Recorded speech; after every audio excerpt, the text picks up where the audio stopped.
he's like, man, I can't imagine like what you could do if you just didn't have so many things that you're working on at the same time.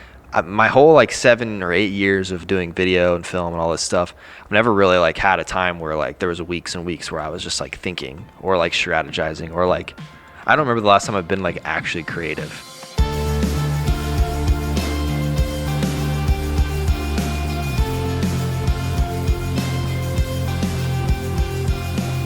What's up, everyone? Welcome to the show. This is the What You Don't Hear podcast. I am your host. My name is Ross Theisen.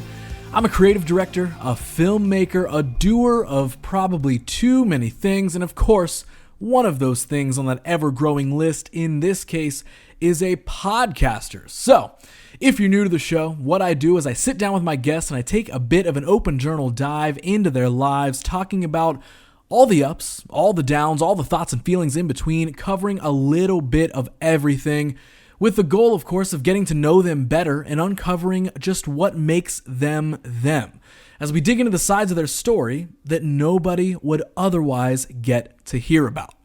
So this week on the show, I sit down with my friend Luke Carmichael. He is a filmmaker, a content creator, owner of the Sycamore Studio here in Columbus, and truthfully, honestly, just one of the most chill dudes I have ever met. We originally had a meeting in a coffee shop a few years ago. A quick shout out to Cup O Joe in Clintonville. Big fan of them. But he and I sat there for a few hours and just talking all things video and creative and freelance and all that good stuff. But now here we are again a few years later, sitting down this time to talk all things Luke. We dive into his unconventional story of how he got into filmmaking, his Twitch streaming, opening up his own studio and rental house, and honestly kind of covering like the vast amount of things that kind of keep piling up that he wants to dive into, of course, that I can relate to a lot in this journey of continuously wanting to do, for some reason, just every single thing that comes to my mind that's any sort of an idea. I want to chase it in some way, and honestly, I kind of uncovered in this conversation that Luke is very much the same. And so, we dive into where any of the interest in doing all of this stuff even started, but it's all right here. I got to know Luke a whole lot better, and I think you will too. So let's just dive in. Here it is, episode 55 of What You Don't Hear.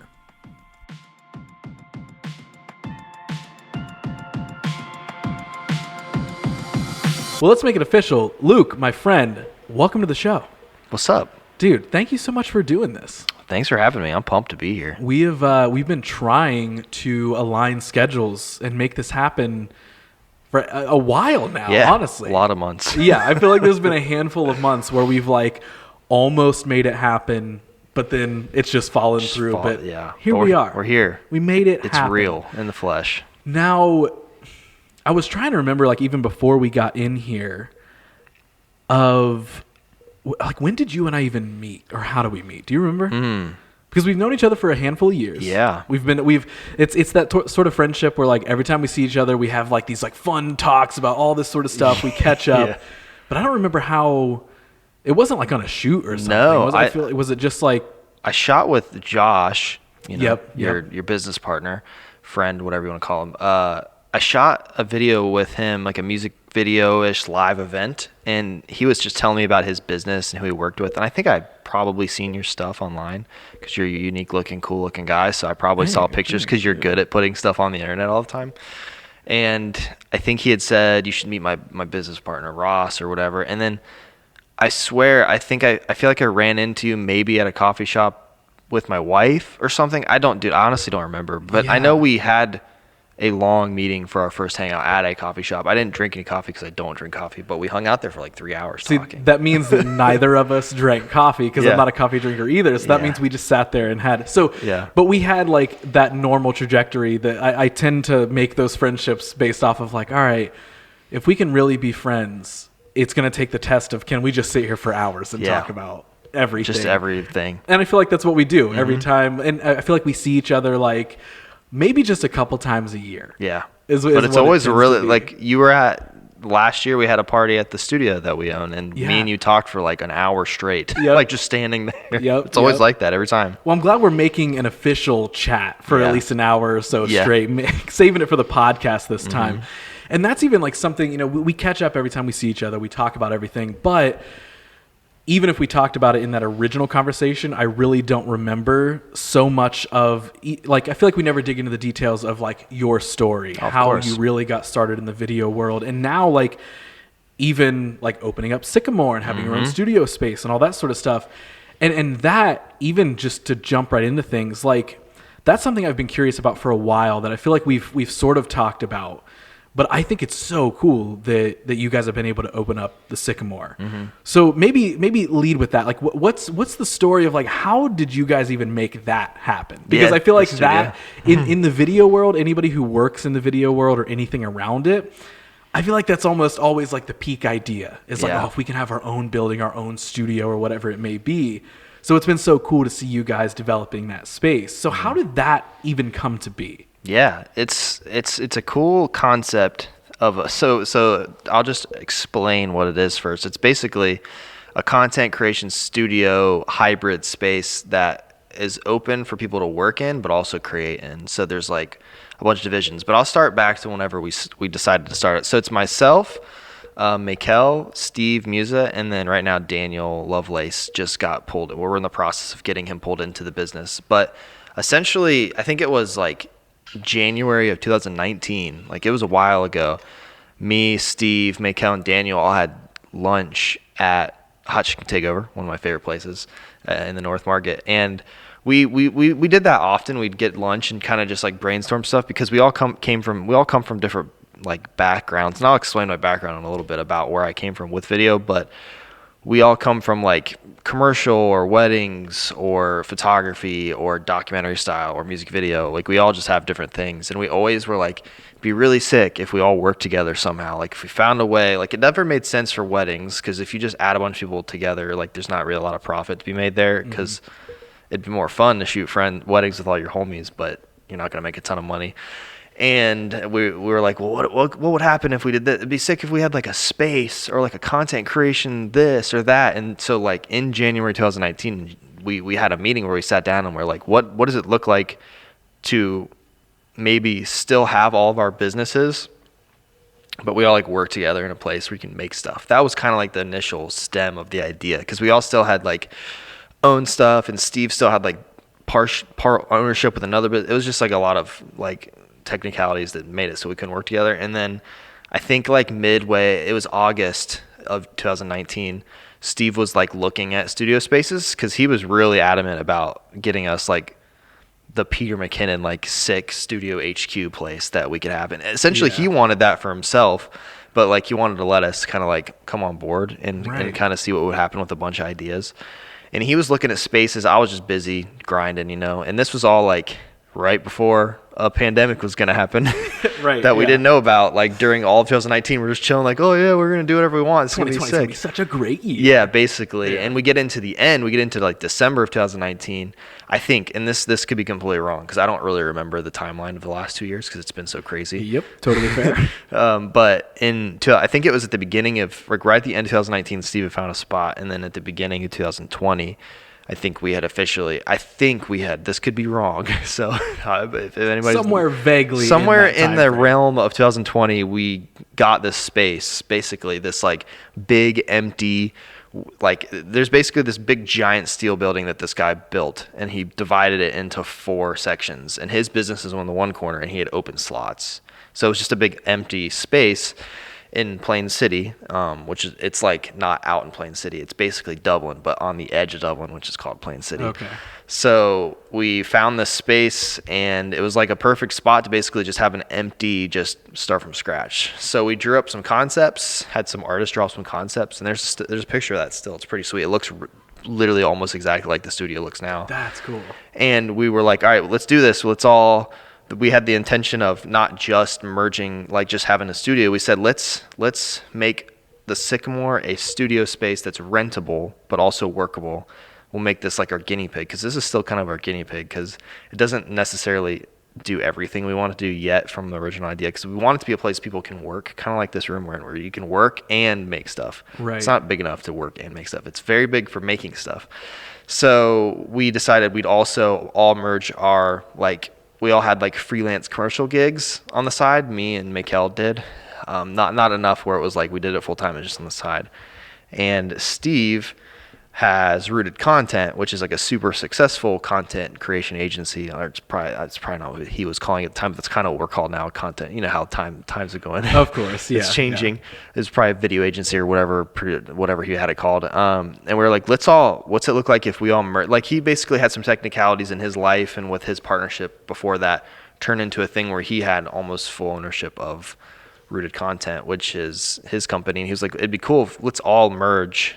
Basically, this is the boring part of the business where it's like the Sycamore isn't technically like its own full like LLC business. It's a DBA of Rooted Content. Of course, yeah. So we were like, let's all merge into Rooted Content. We'll take all of our clientele, we'll push it all together into Rooted Content, and we'll see what all three of us can do together. But also, let's just throw a studio in there at the same time. So that's essentially what ended up happening. The Sycamore kind of roots from so Peak and Sparrow is Michael's company. So Peak as in like it's mountains and like nature-y stuff. Black Elm Creative was my like freelance company that was never really like publicly a thing. It was just like a name. And then Rooted Content, which also has Little Tree Studios, is Steve's two companies. So we came up with the Sycamore because it kind of like trees, nature kind of deal. It's like a strong, big tree. It grows, it's big. So it has like deep roots, story driven, kind of deal. I love that. So that was what we named it. And like, honestly, I wasn't I've kind of been more of like an investor in the whole process of it more than because I'm just busy. I have lots of jobs. I'm always working. Right. But we just started going with it. Steve started looking up. He was like the mastermind for getting the stuff going. He funded it up front. Like he got a loan. He did all that kind of stuff. So like we all kind of came up with like a floor plan of what we wanted it to look like. So we wanted it to be a big photo video studio with a cyc wall, because there's not a ton of cyc walls in Ohio. I mean, Ohio HD has an amazing cyc wall, but we wanted a cyc wall with a light grid, and then also a gear closet, and then another section of the studio where if you turn around, you could also shoot. Basically a place where you could shoot anywhere in the studio section. Then we wanted a lobby that also could be a meeting space. And then we wanted two separate rooms in there. And the two separate rooms based off the space are an editing suite. So that's kind of where we work now, but it's like an edit suite where you can edit and then have a podcast studio where people could do podcasts. Cause I mean, obviously they're cool. We're doing one right now. Right, yeah. But we wanted to make it a simple one where you came in and like, you just made it. Like we kind of wanted this place, like the Sycamore, to be like, like Ohio HD is amazing. It's like top line. You shoot there all the time. Like it's just professional. You know what I mean? But it's like terrifying for someone that's never filmed anything before to go in there. Even though they're like the nicest people, they'll teach you literally everything. Yeah. They're the most welcoming like, people. Exactly. You could ever meet, you go in there and you will feel overwhelmed, and then they'll be like, oh, well, we want me to tell you exactly how to use this, and then you're fine. Yeah. So we wanted to like, kind of figure out a way to make like an elementary version of a studio that was like really nice, really simple, like for like internet content creators all the way up to people who've never done anything, like to come in and we can teach them how to do stuff. So that's kind of what it's turned into. I think basically we called it our COVID project because the whole build out happened during COVID. So it was just, there was construction happening. We were having like meetings there with clients and stuff like on drywall and stuff. So for the longest time, I remember it just being a big empty room that we just would go in and like see a wall go up, because we paid the guy who actually owns the building, like does contract work. So we just paid the guy who owns the building to do all the construction. Convenient. Which was super convenient, made it a little cheaper. So that's kind of how that rolled. And then I think it's tough. It all blurs together because of how last year was. But I think we had like a soft launch kind of opening at the beginning of 2020 or at the end of 2020, like into 2021. It might have actually been at the beginning of last year. I honestly don't remember. It's kind of weird. Which is also, it's strange that last year is 2021. Yes. Which still doesn't seem accurate. It's really rough. This is probably one of the only things in my life that was really important in my life that I can't remember like the actual details of how it happened. Wow. Yeah. Which is super weird, but because I had a big role in like trying, like making some of it happen. I have more of a role of like bringing clients in and DPing on stuff and filming and like giving my input and paying rent, and like on the front end, like we were like paying rent to make sure that it happened, because essentially the goal was for the studio to become a thing that like just paid for itself. Exactly. That we could also use and then make our videos on the side. So the studio has been pretty successful so far. It's been cool. That's what we were talking about earlier. We did like a grand opening night kind of thing in the winter, which was a lot long. We actually wanted to do that in like the summer of 2021.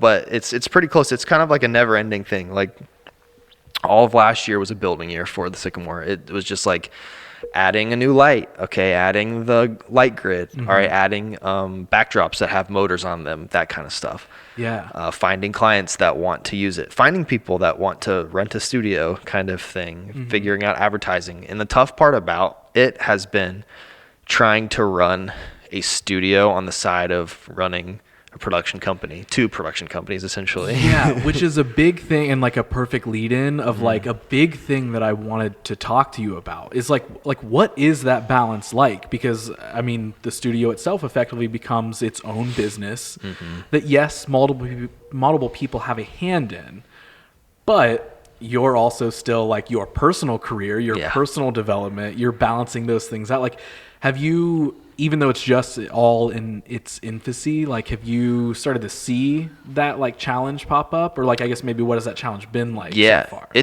I knew it would be challenging the day that I said, I want to be in the partnership, because just to give you some context here, I'm a creative director at the church I work at, and I've been there for almost 7 years. I do that part-time. It's called Covenant Church. So I run our creative team, which is design and production. So everything in the design side, which is like video, photo, graphic design. And then on the production side is everything in-person production and everything live stream. I have a person that runs that team for me. His name's AJ. He's a beast. But I still get to run like all of that together. So I do that, and then I also own ALC Productions, which is my video production company, just weddings, just branded as that because we're known for doing weddings. And then we were doing on the side, obviously, some freelance stuff. And then I also stream on Twitch. Yeah, so, like, which is another thing. My name's Bearded Luke on there. Yep. That's what if you find me on the internet, typically that's the only, like if it's me specifically Luke, it's Bearded Luke is usually what I refer myself as, because like I'll probably share this podcast with them on Twitter and they'll be pumped. Yeah. But and that's just like a fun side gig, but it is like its own medium at the same time. Right. So like but then also like we have the Sycamore and Rooted Content.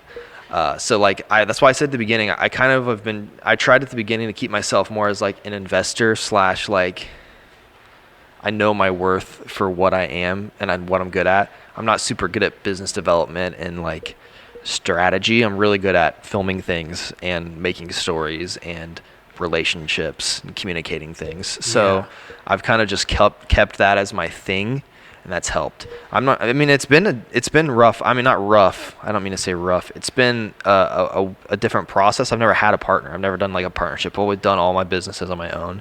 So trying to like figure out how to like communicate in a partnership and figure out what goes where. And I mean, you know how it is. Your business is with a partner. So this is just with 2 other people, and then a fourth person or a third person that's coming in. But I feel like it takes that in some ways for how big this studio I think could eventually be, and for like it's expensive to start a studio, so having more people makes it a little bit more affordable. Right. But like the aspect that you're talking about of just like figuring out how to like delineate all the things into separate, it was definitely hard last year trying to figure out like it was more difficult, to be honest, splitting up. And this is what we're trying to figure out as a business, is splitting up the 2. So like the Sycamore Studio and Rooted Content, like how they're technically one thing, but like also they aren't, because the studio is a fully rentable studio that needs to be ran by people, and Rooted Content is a fully ran production company that needs to be ran by people. They have to be ran equally somehow, and that was the thing we've been trying to figure out. So we have a not production manager, I just said that, a studio manager that is going to be coming in and helping actually run the studio side of things and like manage it, and that's their only job, rather than like a bunch of dudes who are super busy trying to also run that and run this. So that's like our next step to like see the place. So I think it's just gonna be a process, the Sycamore. It's just gonna be like a thing that slowly gets better and better and better, and I'm just thankful to have friends and partners who are down to like slowly make it happen. Like we're not like rushing in anything. We're not like, okay, we need this and this and this and this and this and this. Now that I think that we've built the physical location, now it's like building the business side of it is I think where we're probably living at now. Right. Which is where I want to be. That's where I'm always like, I'm probably the annoying one in the group. I'm always like, hey, what are our goals? What are we doing now? What's next? What's the next thing? All right, what are we doing now? What? Somebody's got to be. Yeah, and they're like that too. They really are. And we're not all together all the time. That's one of the other tough parts about being for me specifically. It's probably easier for them because they're all at the studio all the time. I'm never around. I'm always in Grove City, like at the church working or just working in my office or calling in like, hey, can we have a staff meeting real quick because I don't know what's going on. But something you said and all that I think is like super important, almost a pinpoint. And I say that because I've also like over the last handful of years done the same thing is, I guess there was two major things. One was the delegation part of understanding like, okay, are we building a team? Who plays what part? Who are we using to their strengths rather than everyone's involved and everyone gets equal say in everything, no matter what it is, even if, you know what I mean? Like, not that equal say isn't necessarily the right way to put that, but don't put the business person in charge of creative and vice versa. Let people play to their strengths. And that's something that, especially in the entrepreneur, like creative world, I think that's a mistake a lot of people make is once everyone says yes to being involved, everyone's like, cool, we're all involved with everything. Yeah. And yes, everyone can make it a democracy, right? Everyone gets a say of what the final result is, but make sure that they're coming at it from their viewpoint, their strength. Let the business and numbers person, let them focus on the business and numbers. Let the creative director person focus on the creative, and then all those things mesh together into what's the system we've now built for this business. So I think that's super important and a good thing that you guys have built. But the other thing that I was noting that I had individually done over the last couple of years is that focusing in on kind of being stern with your energy and of like, well, how much, like I'm labeling myself as an investor of time, money, energy, whatever you want to chalk it up to, but not just being that like, yes, I'm going to captain every ship. I want to be a part of it, but I want to be a part of it based off of my strengths or the time and energy that I know I can give something because, and I'm sure you've probably done this before. I used to be super guilty of just like any cool idea that somebody wanted me involved in or that I felt like I wanted to be involved in, I would just do. Oh yeah. I would just say yes and I would just dive in, and then all of a sudden I'm super drained of energy or I don't have enough time or all of these things are kind of passion projects and none of them are making money. So then wait, I still need to make money and I can't juggle all these things. But I think it's like super important when you do figure out like what part can I actually play into this overall process? I think that's like hugely important for people to figure out. And I love that you are identifying that. Yeah, I'm trying because I'm 100%. I've always been a yes man. Like I like to say yes to things because I like to do a lot of things. I also like have the most FOMO of most people you ever meet. So like I know what I need to do, and I know how much energy I need to put into things. I also want to be involved in everything. It's a problem, but it's more of me just wanting to know what's going on at all times. So you're right. I'm just trying, and that's like in my career of slowly, and in my life, not just my career, but my personal life too, just trying to figure out how to like disconnect myself from like all of these working items in my life that I'm trying to manage and juggle from like when I go home and I'm hanging out with my wife and I'm not like constantly complaining about like, oh, I'm stressed about this and I'm stressed about that, and then that stress leaks into your life, and then it's just like, well, my whole purpose for life isn't just working, so like I need to relax here a little bit. So that's what I've really been working on, and we both get it. It's the same kind of. I did do the exact same thing. Like it'd be like, oh shoot, I haven't even told you. I've hosted 3 different podcasts, and they've all ended because I said yes to wanting to do them, and then just didn't have time in the end. Right. So that's kind of like why I've picked very specific things, and I'm really, really strategic now about what I say yes to and what I say no to. Especially with the Sycamore was like my first big example of that. Like, if there's a big shoot and I can be there, I'll be the DP on it. But if it's like a smaller shoot, like that I can't be at because I have to be at the church that I get paid to work at, like I just won't be there. One of the other partners is going to have to be there. In the same instance, that's just how it all kind of rolls. And there's nothing wrong with being strategic in those situations. Because again, when you're in the creative world, it feels like you're always supposed to be like, yes, it's time to create, it's time to do things. And well, sometimes creating is a job, it's work. It might just be for the day rate or the whatever, and that's totally fine. but it's not getting caught up in that saying yes to everything. Another thing you said that we are incredibly similar in is the FOMO part. Yeah. That is something that I am trying to get under control. Same. Because like, and I feel like we've probably talked about this before, but like I have a problem where I cannot look at literally anything and not be like, that would be exciting to be a part of in some way. Yeah. Like literally anything. Things that I'm not even that interested in. I'm the same way. I feel that way about everything. Yeah. When I go to when I see a movie, like it's a captivating movie, I'm thinking about how I wasn't like a part of making it and I wish I would have been. Right. Like right. and a movie that has nothing to do with me. Yep. Everything, most things in my life that are, I think it's more on the creative end are like that. But like I even like, that's why it's anything. I had to like disconnect myself from the email because this is one of the things where we're trying to delegate the right things. Like I was connected to like the company email and I just kept reading emails and not responding to them because I forgot there was other people reading them and they were missing emails. I'm like, I got to disconnect from it, but it was nice because I knew what was going on based on emails. Yeah. And I'm like, guys, you got to tell me what do we have coming in, but I'm working on it. I'm getting better. It's like, I trust them. They know what's coming in. They're going to communicate to me if I need to know something, which has been better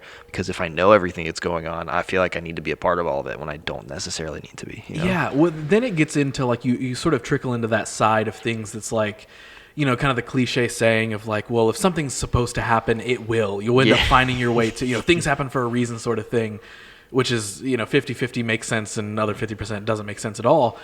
But at the same time, it's like, it's almost trickling into letting that sort of happen where it's like, you know what, like I want to say yes to this or I want to take this opportunity, but I don't know, at the same time, like maybe I don't. And then maybe in a roundabout way, it does circle back around where it's like, hey, no, Luke, we really need you here for this. And you're like, oh, okay, now I have more of a purpose to be a part of it rather than trying to force that purpose of like, I just want to be a part of it. It still can probably work out. Yeah. But sometimes it is just kind of like letting it play out and being like, okay, do I really fit into this? Do I really serve a purpose being a part of this or being involved with this?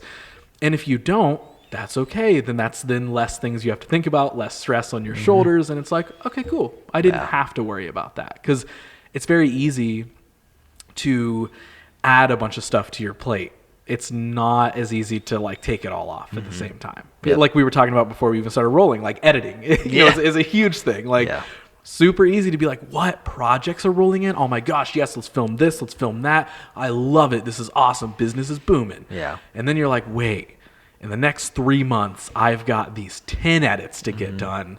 So now I need time and energy and I need to feel like editing a lot more. Yeah, you know what that's I mean? the toughest part of that. I don't think people that don't live in this world of creativity in the like video industry or even audio industry or whatever, it's not like, I mean, I'm sure most people, I don't know what it feels like to like be an accountant or be like a normal job or whatever you want to call it. Right. Where you go and you just like do your job and then you go home and you're done. Like with editing, it's like, I can't just wake up at 9 a.m. and start editing. Like it doesn't work that for me specifically. I don't just wake up and I'm like, all right, here I go.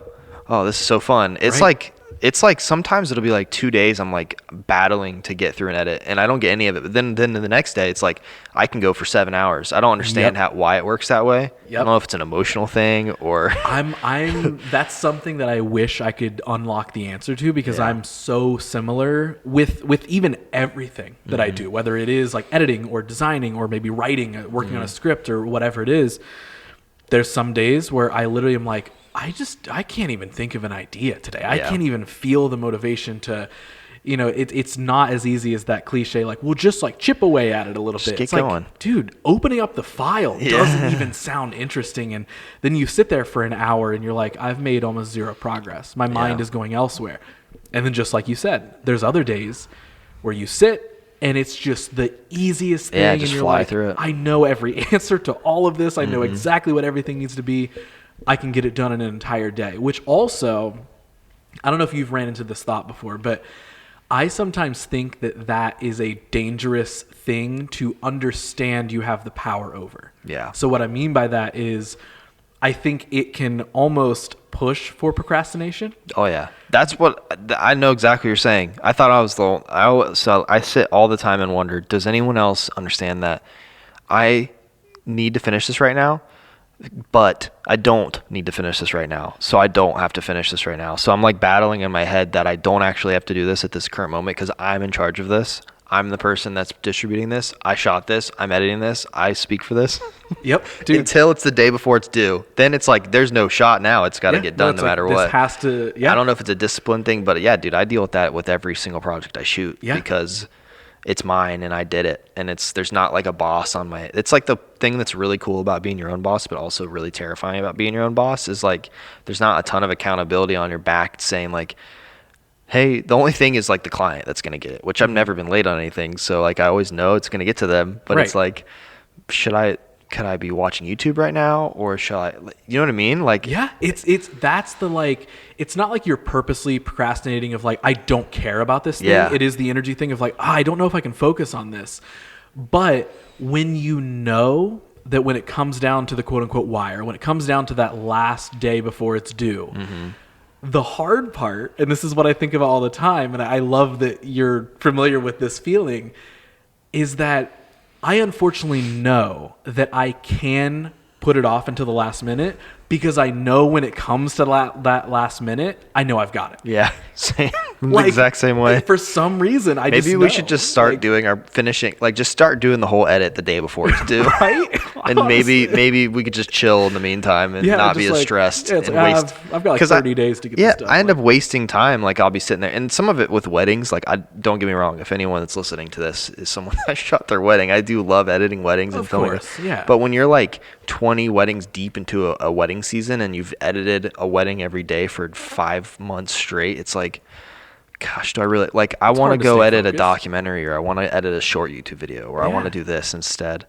And then those kinds of thoughts are also in my head at the same time. So it's like my wife knows it more because like she sits at, like she works at home. So like whenever I'm editing at home, I like leave my room like 50 times a day to go say hi to her, and she's like, "Are you ever gonna go it back in there and get anything done?" I'm like, "I can't. I'm always coming out like, oh, I can't focus.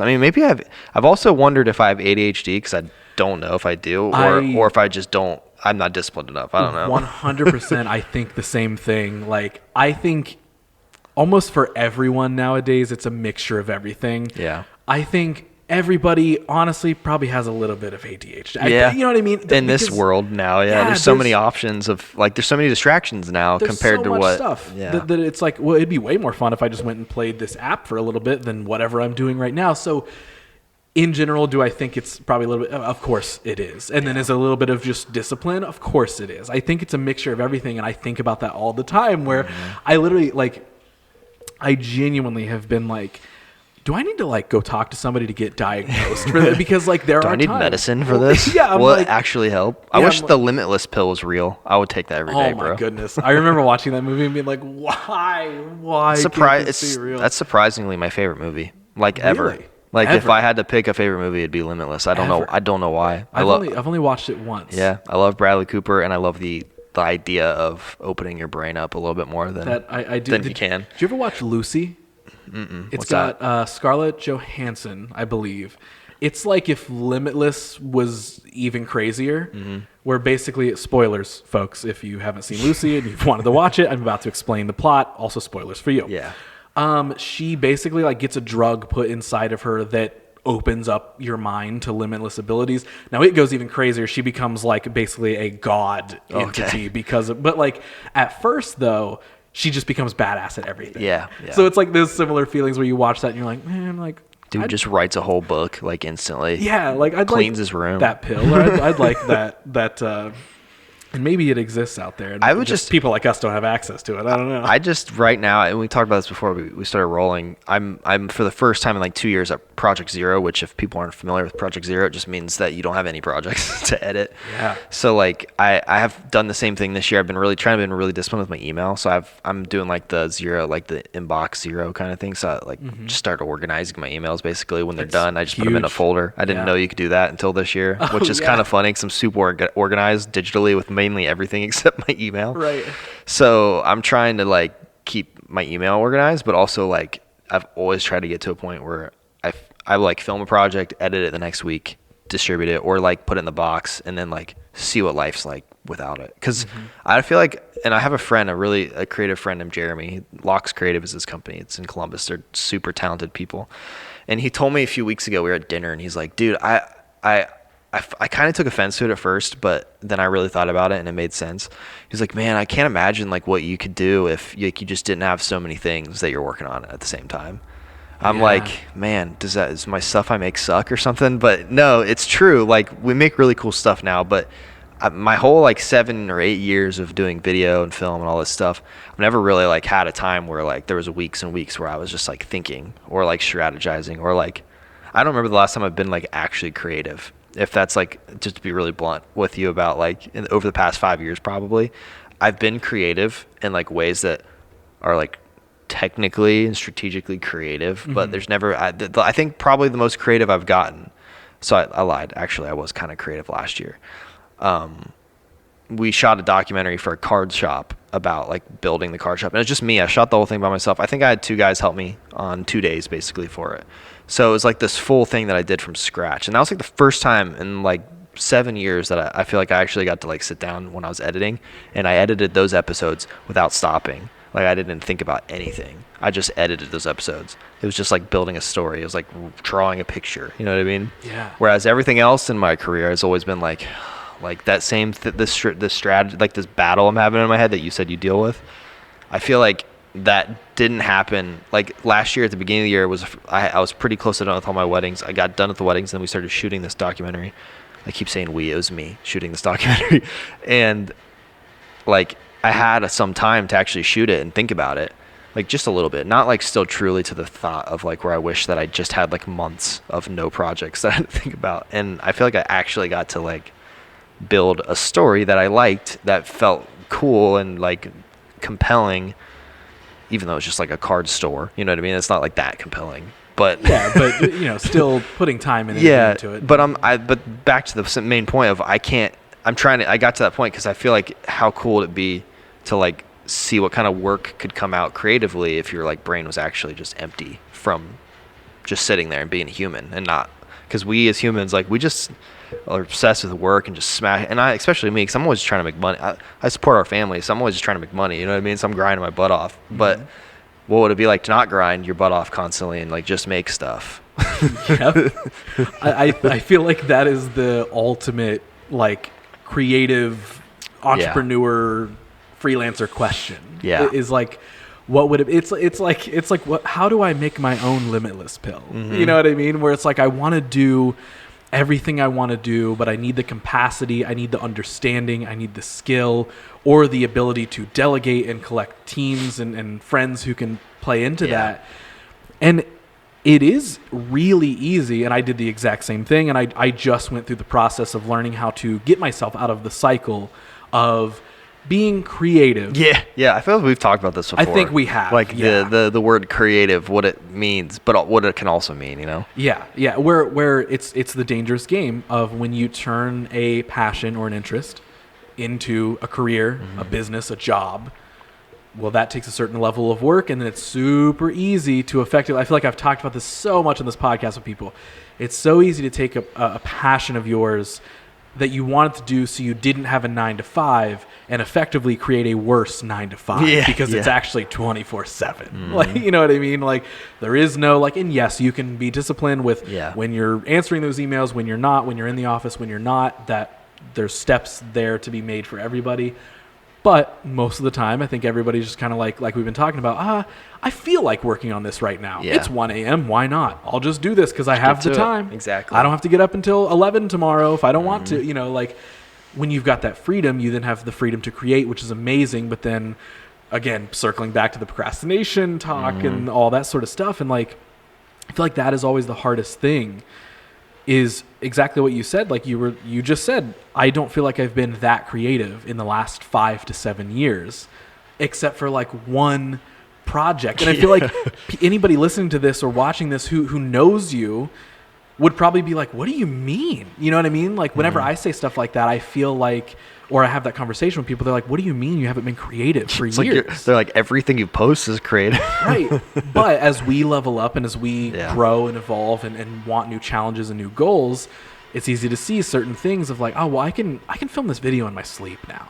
You know, I can make this while I'm half paying attention if I really wanted to, because I can have 3 jobs and still make it. That's why the comment my friend made was like, you're right. Like, if I just really got to hone in on one thing, I wonder what it would be like. Yeah, and I would it be that. better or would it be the same? I don't know. I wonder that all the time. But then for me, and this is, this could change at some point in my life. I don't know. I feel like you might be similar. For me, when I think about that, I actually, that sounds super boring to me. And I don't like that it sounds boring to me. Like whenever someone's like, no, niche down. Yeah. Focus on one thing. Put all your energy into one thing. You'll do way better rather than spreading yourself across 100 things. It might change. I could be on this podcast in 3 years being like, everything I used to say is wrong. Yeah. But right now, that does not sound fun to me. Mm-hmm. I like being a part or trying to do so many things that all web and intertwine. Or I'm the same exact way. For the same person. Yeah. I feel the same way, and I hate to say that because it did work. It worked for weddings. So I originally, ALC used to be a bunch of things like that in the video world, and I just made ALC weddings, and it was super successful because people just marketed towards couples. Yeah. But mainly everything else, when everyone's telling me that, that sounds cool. I'm sure it's fun to just do one thing for some people, but I want to be a part of a lot of things. I want to make music videos. I want to stream on Twitch. I want to play video games. I want to make YouTube videos about desks.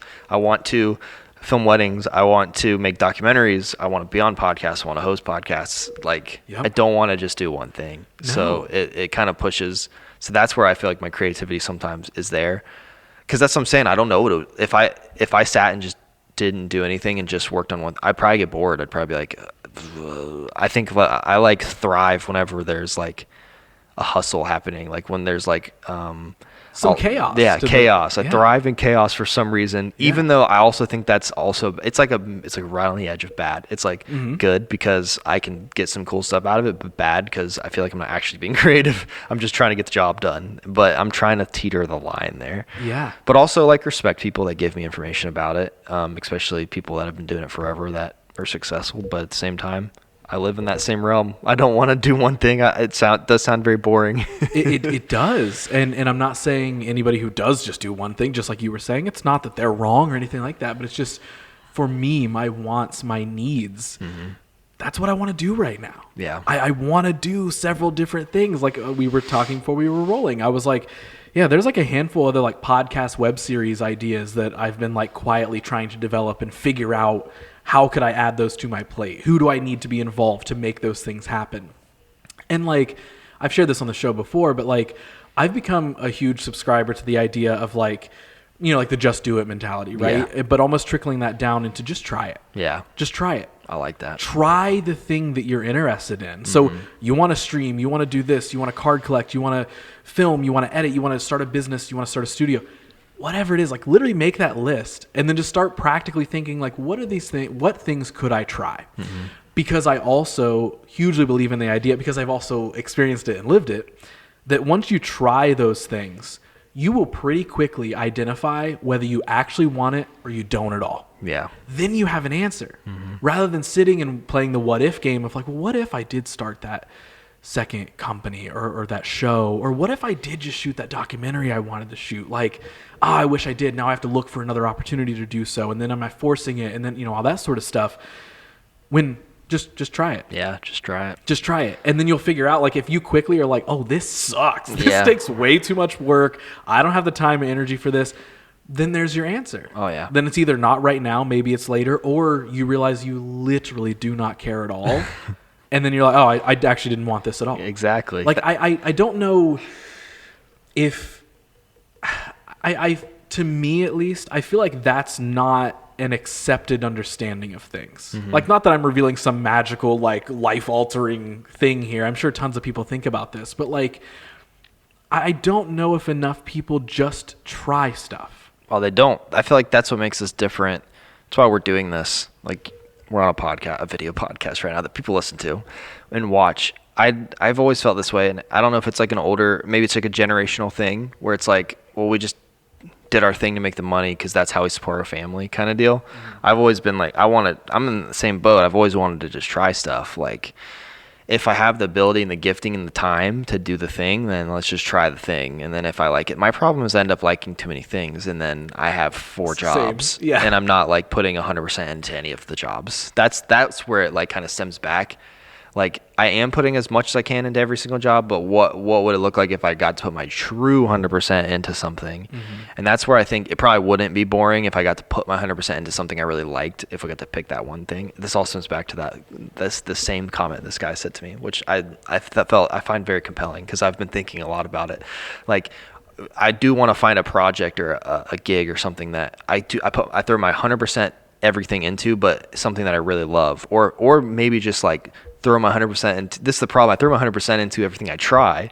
It's just the things that I do aren't typically 100%, because I know I love all those things, and they're the things that make me money. So I'm like strategically dividing all of my time into them. But if I'm trying something, it's like all out. Like we're gonna do this podcast about video games. Oh, it's gonna be ridiculous. It's gonna be live and have all these effects, and it's gonna be this. But then it's like I try it, and if it's the problem is I usually do that with 100%, and then I overwhelm myself with what that ends up being, which comes all the way back to the saying yes to everything. That's the problem I used to do with when I said yes to everyone. I tried to put 100% into it, and I burnt myself out like instantly.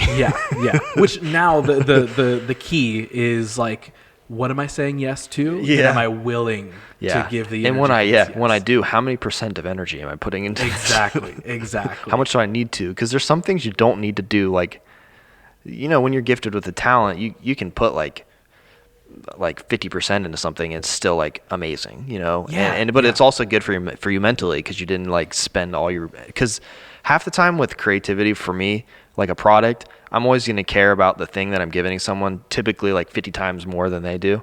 Like the details, the technicalities, like the shots, like everything. I'm thinking about it like way more like intensely than they are. So like when they get it, they're not going to naturally see probably some of the things that I'm like constantly thinking about, that if I took some of that out of my mind, it would release maybe some more space to create in a different way, because it's not just me being like, oh, they're gonna think that they look weird in the side angle of this. Like, no, they don't care at all about that.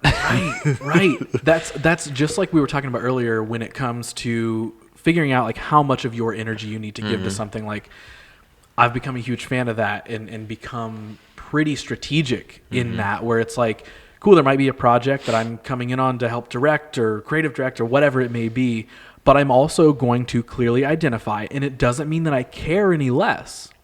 I'm just determining how much energy do I need to give to this. Is this project, is this us just coming in and following people around with a camera? Or are we coming in and are we creatively directing and producing something? Do we need art direction details? Do we need a set build? Do we need attire and hair and makeup? Or is it, hey, come in and we're filming this docu-style thing. Just get some audio, get some video of what's happening. So for me, what I always used to do is everything had to be that 100%. Yeah. No. I know you want this simple thing, but what if we did it extravagant instead? They're like, I don't care. I just want it simple. Yes. They're like, I don't care. It just needs to be this. Yeah. And then you have this battle where they're literally clearly telling you it just needs to be this. But then you're saying, but why can't it be this? Yeah. It needs to be, because I'm so creative. Yeah. That's a huge thing that I've been focusing on a lot, is meeting them where they actually need me to be. Yeah. You know what I mean? What they're delegating to me, just giving them the thing that they asked me. And sometimes, yes, can you go above and beyond and not have to stretch yourself too thin? Of course. Oh, yeah. I feel like all of those you can go a notch over what they want, and then that's just like being good at your job, basically. And then it's like, okay, great. I see your bar here. I'm going to raise it to right here rather than all the way up here. And they noticed that small increase. Clients will be like, oh, man, this is way cooler than I thought it was going to be. And it might not even take that much extra effort. It's still a win. But it's still a win. So it's like I'm glad that you're working on that. Because that's I feel like my whole life right now is just like in my career aspect of my life is just like slowly figuring things out and trying to be more disciplined with each of them every year. Just like you're talking about. Just like 5 years ago, or probably in 2018, I was burnt. I was like gonna quit doing everything because I just pushed myself to new limits of not good, healthy work. Is that maybe when we met, or was that? I don't think we met in 2018. 2018, the year after that, I think 2009. We probably met. Maybe we met then. I have no idea. 2018, I just remember being on my hands and knees, like bawling into my wife's lap because I was so like upset about. Really? I had shot like 40 something weddings, and was doing like 15 to 20 freelance gigs on the side and working at a church. Like, it was just a lot of stuff. Yeah. It was too much. And I was doing that all by myself. Like, I didn't have anyone helping me. Whereas now it's like, I've figured out this, because most of my filmmaking career is like, you live in a different realm of it. You guys are like going to these big shoots and have like every aspect of what it is. I'm more of like the solo, like bass solo filmmaker kind of deal. Like, I'm shooting stuff on myself, I'm editing it, I'm producing it. So it's like not as high end. So I don't have to like worry about putting too much in. But that's where I've been starting to realize what that's like with owning Rooted content now, because those shoots we go to, it's like 5, 6, 7 of us.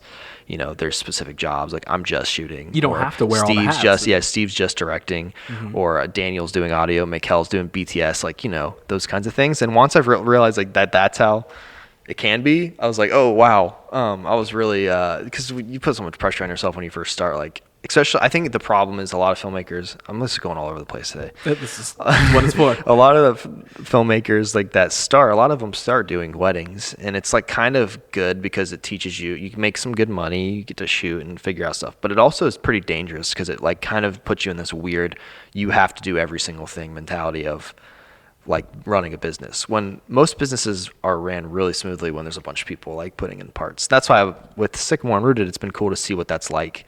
Like, it's been tough for me because I'm so used to doing everything on my own that like giving up and like letting other people run different parts of it is gonna, in the long run, make it more successful than just me doing everything. Yeah. But I've been learning that at the same time. That's been learning. These last few years has just been lots of me just like, as I'm getting older, I'm only 29, so I'm not old or anything, but as I'm maturing and figuring things out in this like video career thing that I'm trying, it's like the only way to get better is like to really just like let this information come in and try to do things differently. And it's like, what do you do with that information when you get it? And then also just learning to let yourself get help. And I don't mean like the deep version of like get help. I mean like literally like a helping hand, build a team, have partners, and it's very hard to find the right people. It's very difficult sometimes. But learning to delegate, learning that like, okay, not all this has to be on my shoulders. And it's like, for me, like, I got lucky at the start of getting introduced to like the video, photo world and all that sort of stuff because Josh was already in it, and he was like trying to get his thing started, and I'm like, whoa, I want to be involved in this world, blah, blah, blah. So then it became he and I learning and doing everything together. But even early on, it was so much of like, it was like he and I were one unit of the solopreneur person. Like, it was he and I doing all the things. And yes, there were people who got involved here and there who would help out, but nothing ever stuck. Nothing ever, you know, they didn't see it the way that he or I did. We didn't have the same goals, the same alignment. And so for years, like, it was that same thing of like, okay, like, we're kind of doing everything and hoping that people around us care equal amounts. And then just like you were saying, when you find that moment in time where you do learn, oh, this is what solid teammates can do. And cool, this person's in this job position, and I don't even have to stress about whether they did it right. We talked about what we wanted, and I know it's going to get done right. And I know that we can just build from there.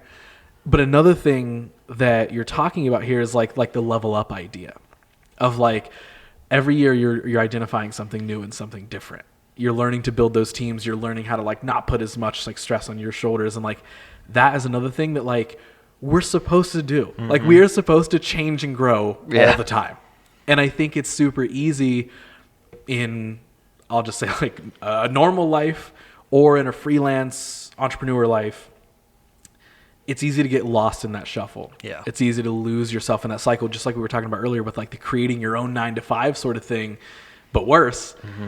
It's super easy to get stuck in that. And just like you said, like, you just broke down. And even the reason I asked that was because I remember us, when we originally met up, you mentioned that you were wanting to get into shooting music videos. So I didn't know if that was like around the same time that you were like, I need to branch out. I think it was. It was the year, it was probably right at the end. It probably had to have been maybe at the end of 2018 when we met into 2019, because I did start shooting a few music videos on my own. I haven't shot much lately because you guys got it on lockdown.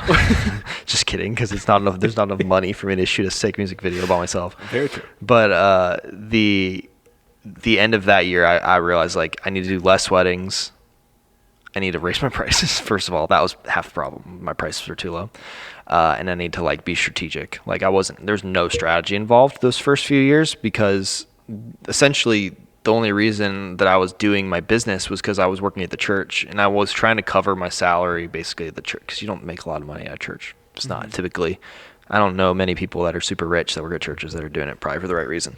But essentially when ALC started, I was working at another place. I was working for a studio. I have a weird story about how that all started. Let me just before I tell that, let me just say, I figured out that year I needed to branch out into like, I wanted to do music videos. I wanted to shoot stories. I wanted to like kind of start doing businessy videos, but I also wanted to do like not as many weddings. And that's when we started chatting about stuff. And I think you gave me some advice. I can barely remember. I barely, like 2018, 19, I'm telling you, like these last 4 years have been ridiculously busy, and lots of good stuff, lots of bad stuff, lots of medium stuff's happened. So I'm kind of like, it's all mixed together. Oh yeah, definitely.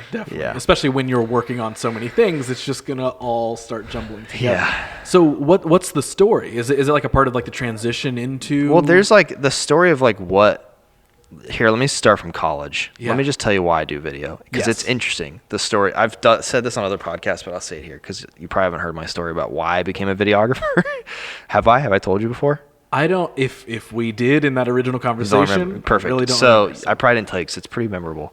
Essentially, I only started doing video because I got caught cheating in college. So I went to college for journalism. I wasn't like into video at all before college. I went to college to play soccer, essentially, at this little dinky college called Muskingum University.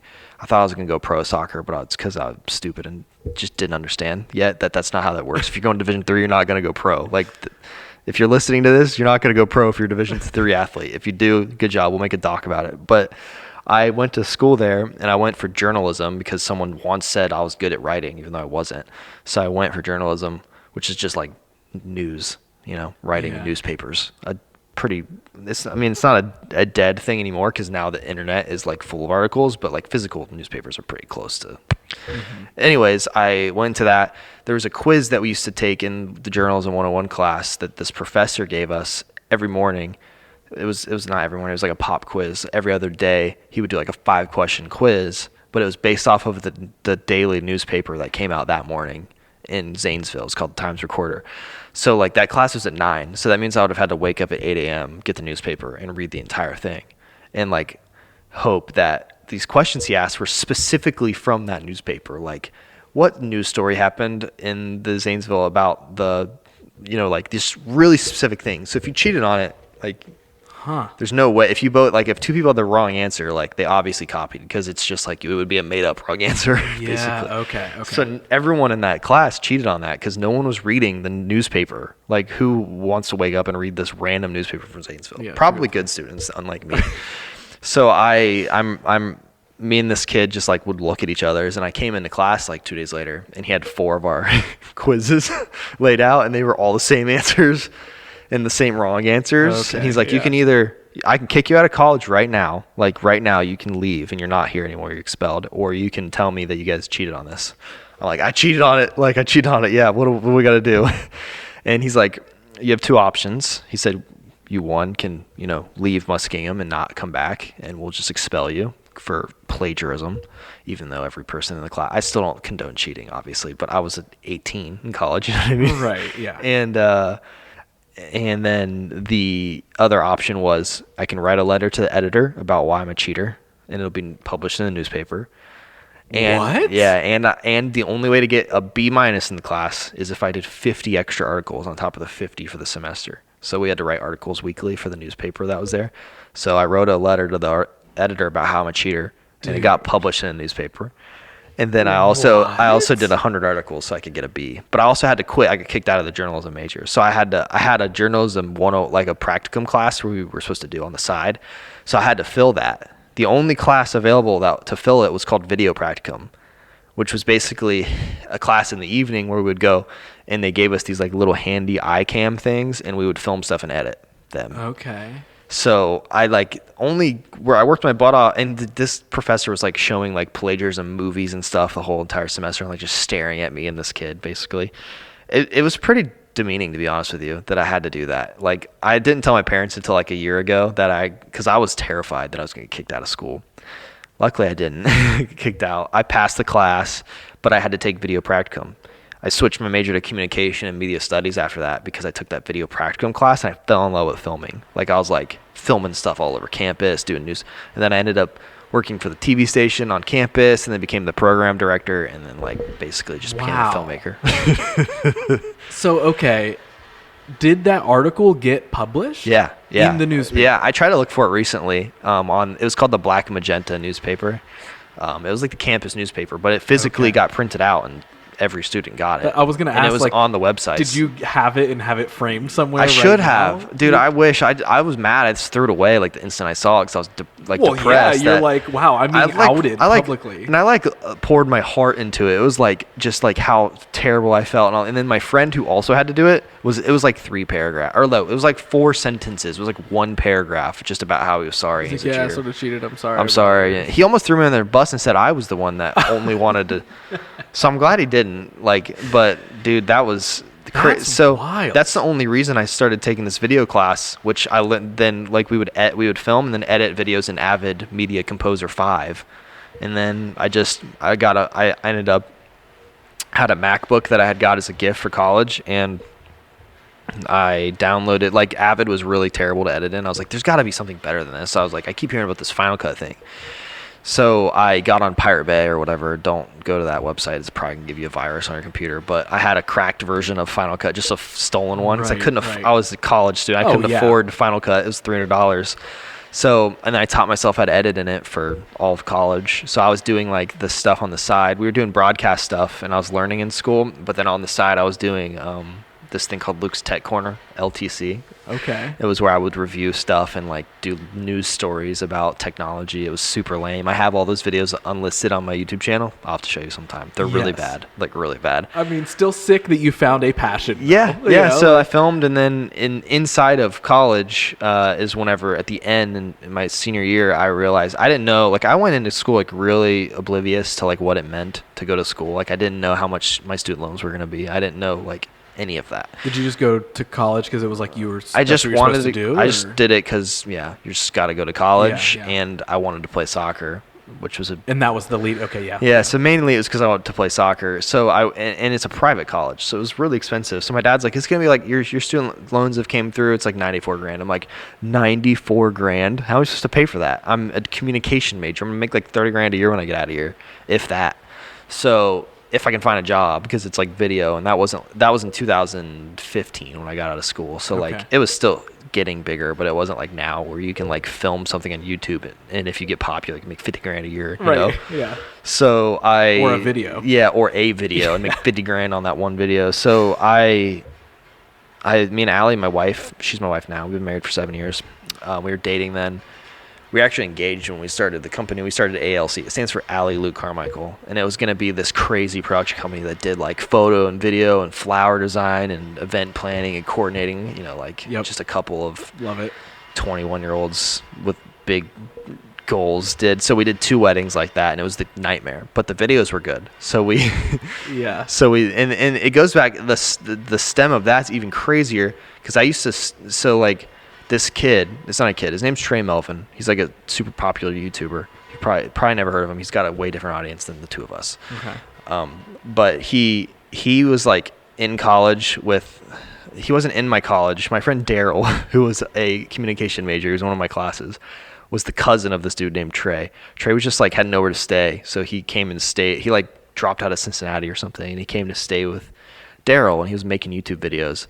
And Daryl's like, my YouTube cousin is staying, and you want to meet him? YouTube cousin. Literally, that's what he called him, Trey. And I'm like, yeah, I'll meet Trey. And I met him, and I looked, and he had like 1 million subscribers. Oh. I'm like, whoa, this dude's big. And that was when the Harlem Shake was big. Oh. So the first night I met him, Daryl's like, my YouTube cousin's doing a Harlem Shake video. Do you guys want to be in it? I'm like, yeah, I want to be in it. So we went to Steak and Shake in Zanesville and did a Harlem Shake video. And that's when I met Trey, and we just connected, and I just was like talking to him, and then he ended up coming and living in my room for I just helped him make YouTube videos for probably like 2 months, because his goal was he wanted to go move to LA, but his parents didn't want to help him, so he just came and lived there basically. Now that I think about it, he was just living for free with me in my dorm right. while I was in college, and he wasn't in college. It's kind of funny to think about it now. But the premise of it is like he taught me a bunch of stuff in that frame, because it wasn't like with tons of filmmaking, but he was just teaching me about stories and how to film, just film all kinds of stuff. And when he left, he actually gave me his camera. So that's the camera I used to film my first wedding. That Allie's aunt's like, you do video, right? Do you want to film my wedding? So I filmed it for $100, and people liked it. I still have that video. It's not good either. Well, it's good. Like, it's like good for them, but it's not technically that good. It's a snapshot of the time and that you were that after shooting that wedding is why we were like, let's start a business. So we started ALC, and I would actually, I wasn't allowed to use the journalism equipment because I got kicked out, and they had the nicer cameras. They had like DSLRs, but the video department had like the stupid handy cams that I didn't want to use. So I'd have my one friend sign them out for himself, and I would use them on the weekends to shoot weddings. Great. So I was using Muskingum's gear to shoot weddings every weekend. Wow. Without them knowing. That's funny. And I did that until I graduated. My mom bought me a 7D Mark II for Christmas my senior year of college, and that basically made ALC start. But my first job out of college was for a place called Discovering the Jewish Jesus. Really random. Okay. It's a really famous televangelist. His name's Rabbi Schneider. So like, he's really cool. He's like one of those televangelists that's not like doing it for the money. Like, he's real, but they obviously make a lot of money. Right. There's like millions of people that watch his show. So I went and I filmed a lot. I mean, basically we did episodes in studio, which is right down the street from the Sycamore. It's on that same street. Really? A full studio, like, where they do television shows that go out to like millions of people. Wow. Which is like surprising to me, because I went and like toured the studio before I got the job. I'm like, what is this doing? Like, this is so random. It's a huge studio, like a big warehouse, just like ours, but the whole entire thing. And we went there, and I got the job, and I filmed stuff. Like, we went to Israel, but the main reason I got hired there was because they wanted me to edit these crusades from Africa. So basically, they go to Africa, they'd film all this crazy stuff, and they'd come back, and they'd be like, all right, look, here's 2 terabytes footage, make a 30-minute episode. And I'd have to make an episode. So that's what I would do. So everyone else edited regular episodes in the studio, which only took like a day or two. It would take me like 4 or 5 weeks to do crusades, which were cool. It was like the creative edits. So that's where I learned like the majority of my stuff, but I definitely didn't want to be there forever just because I really liked, and I had always wanted to kind of work at the church that I'm at now. That was like kind of always a goal, but like, we're like, at that point, it was only like a church that had been around for 5 years, and I mean, they just didn't have a salary for like a video producer to come in, you know? Mm-hmm. So after that first year of working at Discovering Jewish Jesus, I learned a lot of stuff, went to Israel, went to LA. We like filmed stuff all over the place. It was really cool. I got offered to go work at the church for like $20,000 a year. And I think I was probably making like $45,000 at Discovering the Jewish Jesus, maybe less. I can't remember. So it was like a gigantic pay cut. But I was also working there full time, so I was only doing like 1 or 2 weddings a year on the side with ALC. It hadn't really popped off. It wasn't officially a business. It didn't become a real business till 2016. The first like 4 years or 3 years, it was just like nothing. It was just like usually how it goes. $2,000 a year or something. Like, you don't even have to like pay taxes on kind of deal. Yeah. And then I was like, man, I'm gonna take a leap of faith here. Like, I'm going to quit this job and go work at the church, and I was just trusting that God was going to make it so that we would be good. So yeah. I did that. I quit the job, and we booked 15 weddings the next week. We'd only ever booked 2 weddings ever. We booked 15 weddings just out of nowhere the next week after I quit my job. Wow. And that year, 2016, is what turned ALC into what it was. So you went straight from college into working in the video world. I graduated in December of 2014, and then I moved home for about a week, and then I got an apartment a week later, and then I got a job like 3 weeks later, and then I got married like a month later. It was like the most ridiculous amount of things happened instantly, but the job was instantly video, which I thought I interviewed for 2 jobs. One was I got offered 2 jobs the same day. One was to be the security guard at Micro Center, and the other one was Discovering the Jewish Jesus. So okay. I was like, I'll take the Discover. I mean, I thought at first, I'm like, maybe it's gonna be kind of a weird job. I mean, there was some weird stuff we filmed. Right. But at the same time, it was like this sick studio. I have to show it. Maybe if I can bring you there sometime, I'll bring you there. It's a really cool studio over there. That's wild. There's like offices and studio bed, like edit bays, and like a live stream studio in there. So Zanesville is where the Muskingum's in New Concord. Oh, okay, yeah. Which is in between Cambridge and Zanesville. Okay. So if you wanted, New Concord's a village in the middle of nowhere. So if you wanted anything, you had to go to Zanesville, which was 20 minutes one way, or Cambridge, which are still like not massive cities. Now, where are you originally from? Grove City. So. Okay, so you were like up here and then went Yeah, down to I lived here. I've lived in Columbus. We all say we live in Columbus, but we don't. We live on the outskirts typically. It's all Columbus to me. Like ever since I've moved up here from somewhere else, it's all Columbus to me. Exactly. Like, when so people get picky, I'm like, I don't know. Yeah, I basically grew up in the same house until I graduated high school, and then I was like, I got to get out of here. I hate this, kind of thing most high schoolers do. Of course. I realized how much I absolutely hated living out in the middle of nowhere, and I needed to come back because I really love. This is an amazing place to live. I didn't realize that till I became more mature as a human being, and then I came back, and I love it here. That's why we're still here. We travel a lot. We filmed in lots of places all over the country, and there's just never anywhere that I'm like, this feels nice. I want to live here. Colorado is probably the only place, but just I value family so much that I don't think I could ever. And my wife's pregnant right now, which is super cool. Right. Yep. So like it's just so cool to be in a location where all of our family lives here right now. So it's like, except for my brother, he lives in Oregon currently, but I'm going to visit him next week. Nice. Yeah. See, anyways, but then you get to take cool trips like that. Yeah. So you didn't do the normal videographer thing of like, well, if I'm doing this, I have to go to Hollywood. Nope. I was like, I'm going to figure out a way to make good money where I grew up.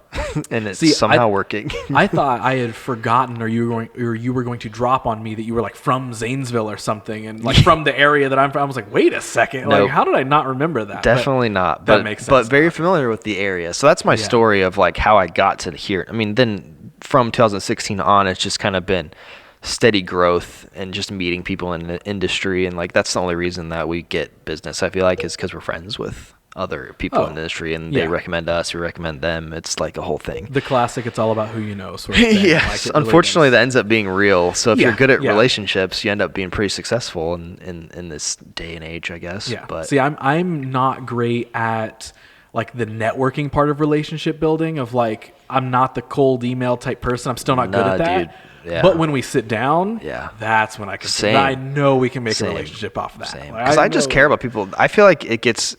It was kind of sketchy when they were teaching us in college about networking, because it's kind of just like hitting people up because you want something.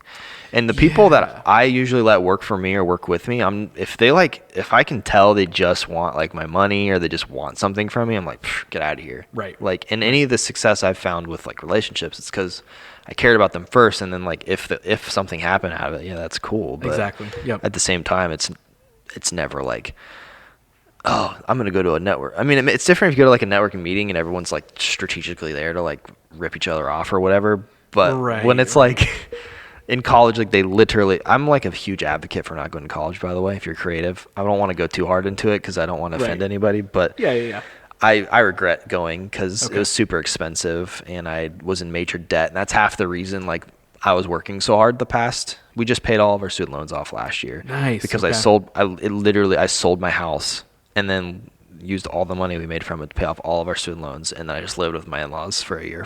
They let us live there for free because they're awesome. That was the only way I got out of it. So like it sucked, but the last like 6 years, half the reason that we talked about all that stuff earlier about like me juggling so many things was literally just because I was trying to pay my bills because student loans were so expensive for something that did nothing for me essentially. I'm very glad that even though I didn't know a lot when I was 18 and knew I sort of just wanted to do my own thing in life and all that sort of stuff, I'm glad the one thing I did know was that I didn't want to go to college. I am glad that I good job for this there's no reason to go for this. Like, if you want to go be a doctor, yes, go to college, obviously. If you want to be a teacher, go to college. If you want to those things, but like if you want to be a creative, come to the Sycamore and like clean the floor. We'll teach you literally everything you need to know for free, and then eventually you'll be good at it. And hang out with the people who are already doing it. And build those relationships. Exactly. And I respect kids who do that. Like, I have a kid who works for me now. His name's Brian. Well, he doesn't work for me. He's one of my contractors, but it's a cool story. He went to high school, and then he like went to like the design high school or something. I don't know. It's something in Delaware, and he learned how to film and everything. He's only like 19 right now, and he was just at the Sycamore, just like helping someone do something, like had nothing to do. So he's like, I'll just come help for free. And I saw him. I'm like, who are you? Like, what are you doing here? He's like, oh, I'm just learning and stuff. I'm like, do you know how to film? He's like, yeah. I'm like, I was looking for a second shooter for weddings. I'm like, do you want a second shoot weddings? He's like, yeah, sure. So I kind of took him under my wing, and I've been teaching him how to shoot weddings all year and kind of strategically going over like how to film things. This is why the Sycamore is cool, because this is what I want it to be. And now he ended up getting it. So that documentary I shot, the owner of that company wanted to hire me to come follow him full time and basically make content for his YouTube channel, because he has a huge following. I'm like, I just am not in the part of my career where I need to do that right now. Yeah. But I have a kid, like there's a young kid who's like, he's ready to go. Like hired cool. This kid, and he interviewed him and trusted him and hired him, and Brian's like killing it over there. That's like dope. Yeah. Filming everything, going on conferences, like just learning. So like and he has no debt. Like he just went to high school and then went and just found a studio to go follow people around. Just dove in the trenches. I respect that. Yeah. And that's kind of like, I always talk to him about, I'm like, you are like the example that I'm going to use for everyone that I want, that's like feeling creative, especially, but it's also not, I also don't think it's a problem. Like if you get out of high school and you like really want the college experience, like you're like, I really want it. I'm always like, yeah, well go to like a college you can afford or go to like not a private college. Like just understand what you're doing before you go into it. Because I didn't really understand what I was doing. I just went to the most expensive college ever. Right. Which is obviously hard when you're 17, 18, 19 years old, whatever. Yeah. But it's like, I feel like the more that's maybe the answer for the college thing is like, if you can find that opportunity to figure out whatever amount of clarity you can on why you want to go to college. Yeah. I feel like that's super helpful. Yeah. When like you know take a year off. Like go to high school and take a year off. Like if your parents are cool with it, first of all, I mean, I have to think about that. Some parents like want like make their kids leave. Sometimes it's just you gotta go. Yeah. But if they like are like, we'll let you stick, which I also would encourage. Like I want to do this as a parent. I like really want to, whenever my kids get out, if like they get out of high school, I want them to be able to, I want to be like, listen, if you need to take a year and just like work at home and like, because your brain's still growing. Like you don't know anything when you're 18. Yeah. Like you're like a kid still. I mean, they say you're an adult. You're a kid still. Your brain is not ready. Yeah. So it's like, if you really want to like, they could be crazy and be like into it and ready and motivated and making a YouTube channel or something. Yeah. Or they're just like, have absolutely no clue what they want to do. Like most kids, maybe just take a year to think about it. And then if you're like, I studied it, I know I want to go to this school for psychology, then shoot, go for it. Yeah. That's fine. Yeah. But like, don't just like blindly do it, because it's not usually worth it. Yeah. I can definitely, having not done it, based off that decision, I can definitely agree. We did talk about that for a long time. Our first time we hung out, I do remember that. The college thing? Yeah, because I always spill my guts about college whenever I was in major debt, because I didn't want anyone else to have that happen to them. Oh, yeah. Because I had like high interest rate, like student loan debt that I was paying like almost $1,000, $1,200 a month. Like it was more than my mortgage paying student loans. Let me ask you this. Like when you're going through that phase of, when you're taking that step to sell a house that you had to take care of that debt, to go live with in-laws, what's going through your mind at that time? Are you like, sure, like, is it like, hey, we're in this together, this is the right decision, we'll pick it back up? Or are you like, I cannot believe that this is happening, like this sucks? Like it's crazy. I'm glad I got to talk about this on here.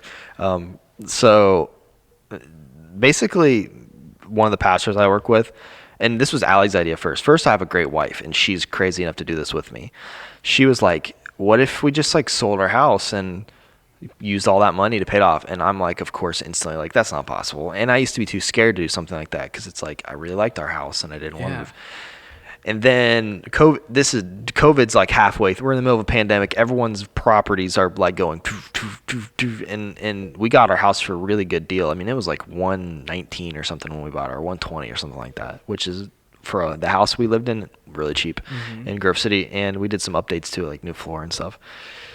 And he's like, we're sitting in the office, we're doing like the real math, and it's like, oh dang, we could do that. Like we could sell the house, and after all the fees, because his wife was a real estate agent. So like, I feel like all these things happened perfectly like they're supposed to, because it was like, he's like a financial advisor on the side basically, and he flips properties, and his wife is a real estate agent, and we all work at the church together. Okay. And I call Allie, I'm like, Allie, David said that we could do this and this, and it worked. And she's like, I know, I told you that already, remember? I'm like, you're right, you did tell me. It's not my idea. I was like thinking it was mine. It's not mine at all. It's her idea. And we're like, let's just try. So we like put it on the market, and it instantly sold for like a lot more money than we paid for it. And to be honest, that whole process, like I didn't think one time like, man, the only time that I felt weird was like, we had sold the house, we moved out on my birthday, I paid off the day we sold the house. All the money like gets wired into there, so I had like $85,000 in my bank account, which is crazy. Yeah. Paid my loans off that day. Paid my car off that day. Then had no money. But then we moved, and then we were just sitting in that. I remember that night we stayed in this little room there, and we're just smashed in this bed, like all sitting in, and I'm just sitting there like, what did I just do? Like, I live in this room now. Because I knew it was going to be a process to get to where I am now, which we now have a house. We just bought a house recently, and like I'm getting back to normal. Like last year, like I said, that's why these last few years have been a blur. Yeah. Because there was a lot of grinding to get to that point of paying those off, and then now it's been a lot of grinding to get back to living in a house. Right. And then now that's why this year's my first year of like I'm getting disciplined again, which is cool. So yeah, there was never a moment where I was like, why did I do that? It was like, there's a moment that I do vividly remember laying in bed being like, well, I guess this is it. This is what we do now. And I'm so thankful for Allie's family and her parents. I mean, they just so gracious for letting us live. They didn't make us pay anything. That's awesome. Like, and they like made us food and watched our dogs, and like my dogs ruined their floor, and then we replaced all their floor. Like they replaced their own floor because of our stupid dogs. Like, they're amazing. Like saints. So I'm saying like family is so important to me because I've realized over the past few years how valuable family is in like every aspect of your life if you're lucky enough to have them around or have family. Mm-hmm. So I'm just like grasping on to the fact that I'm so thankful and lucky to have them here. And I don't want to take advantage of it, and I don't want to not be excited about it. So that we just lived there for a year, and I mean, obviously we bought a house, so we're not like completely. I mean, I don't count buying houses debt because technically, yeah, you owe a bank, but we also have equity on this house we bought because the story of us buying this new house was crazy too, because it's just the way it worked out. We weren't even looking for a house. Basically, we lived at Allie's parents' house for about 9-ish months. It's a super cool neighborhood. Like, it's in Grove City, but it's like on the outskirts, and it's called Oakhurst Knolls. It's like next to an old golf course. It's like these really nice like houses with like big trees and stuff. And probably like 9 months in, it's closer to a year probably. And it was like there was frustrating parts to it. Like, I had my desk in our little tiny room, so like I used to have the 6 studio, probably like close to the size of the room we're in now, in my basement. Oh wow. So I had like 3 workspaces and a place to film, and I just loved it. So like I was super used to like having a space where all my stuff was organized, and then it just moved to this like little desk smaller than this, like in this little room, and Allie's asleep and I'm just editing weddings. Right. And then luckily Allie's dad like wanted to renovate the basement, so I helped him renovate the basement, and he let me put a desk down there, so I got a little bit more space, which was cool. But basically, like a year in, that same real estate agent that helped us sell the house emails me while I'm at the Sycamore. I'm sitting there with Steve at the Sycamore, and she emails me, and it just says like, do you want to move into your parents' neighborhood? And it had a link. I'm like, what's this, Steve? And I looked at it, and it was this sweet house in their neighborhood for sale. What the heck? I'm like, what is this place? I'm like, oh, it's like $300,000. I don't know if I can afford that. It's super expensive because I'm stupid and thought that would be like $5,000 a month or something like that. Not even close. And so I'm like, well, let's go look at it. So me and Allie went and looked at it on a Friday. No, we looked at it on Saturday. There was going to be an open house on Sunday. So we went Saturday morning, looked at it, and we're like, Pastor David, the pastor that I was working with, he came with us with his wife, and we're like doing the math. He's like, it's like $1,500 a month for the mortgage. I'm like, oh, that's it? All right, let's put an offer on this house. It's still expensive, but still, I mean, like, that's barely more than we paid for our other house, and it was bigger. And it's also like rent for most single exactly. And this is a 4-bedroom house with like 2 stories. It's perfect. Yeah. In my in-laws' neighborhood, 1 street over, 5 minutes from my parents' house, 1 street over from her aunt and uncle who also lived in the neighborhood, and Allie grew up in this neighborhood. Yeah, so it's like, this is cool. Let's put an offer on it. And we also wrote a letter about like how we're a small family and we want to start a family here, and like Allie grew up in this neighborhood, blah blah blah blah.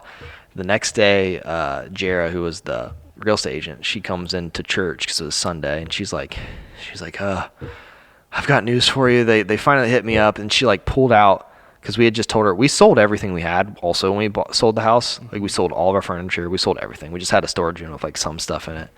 And she like pulled out a plastic couch and said, "You're gonna need some furniture." And we were like, "What?" We got the offer. What a dope on the first, like not even looking at houses, like just instantly in a market where no one's getting houses for less than $50,000 over. We got it for exactly what they're asking, and we got a low interest rate. It was just really perfectly set up to be. Yeah. And then we moved in there like 4 months ago, and now we live there. And we're just, I'm not kidding. Every day I'm like sitting there in my office, or I'm just like, am I gonna like, is something gonna happen where I'm like not gonna be able to afford this and they're gonna take it from me kind of deal? Like it feels too good to be true, but I'm also just trying to like, because then my wife got pregnant while we were there. 'Cause we've been trying to have kids for 5 years. Like we've had a lot of struggles for like 5 years with that, and then out of nowhere, like wow, that's what I'm saying. Like I know all this talk is probably really jumbled, and I'm glad we're talking about this, but like the like aspects of my life from like the beginning of like on the career side of things, like where I'm slowly trying to like figure things out, are also on the other side of life, like in the personal side, getting figured out. Yeah. And that's where I am now. So like there's like a piece on the personal side of life right now that's helping me figure out how to like maintain all of these businesses. Mm-hmm.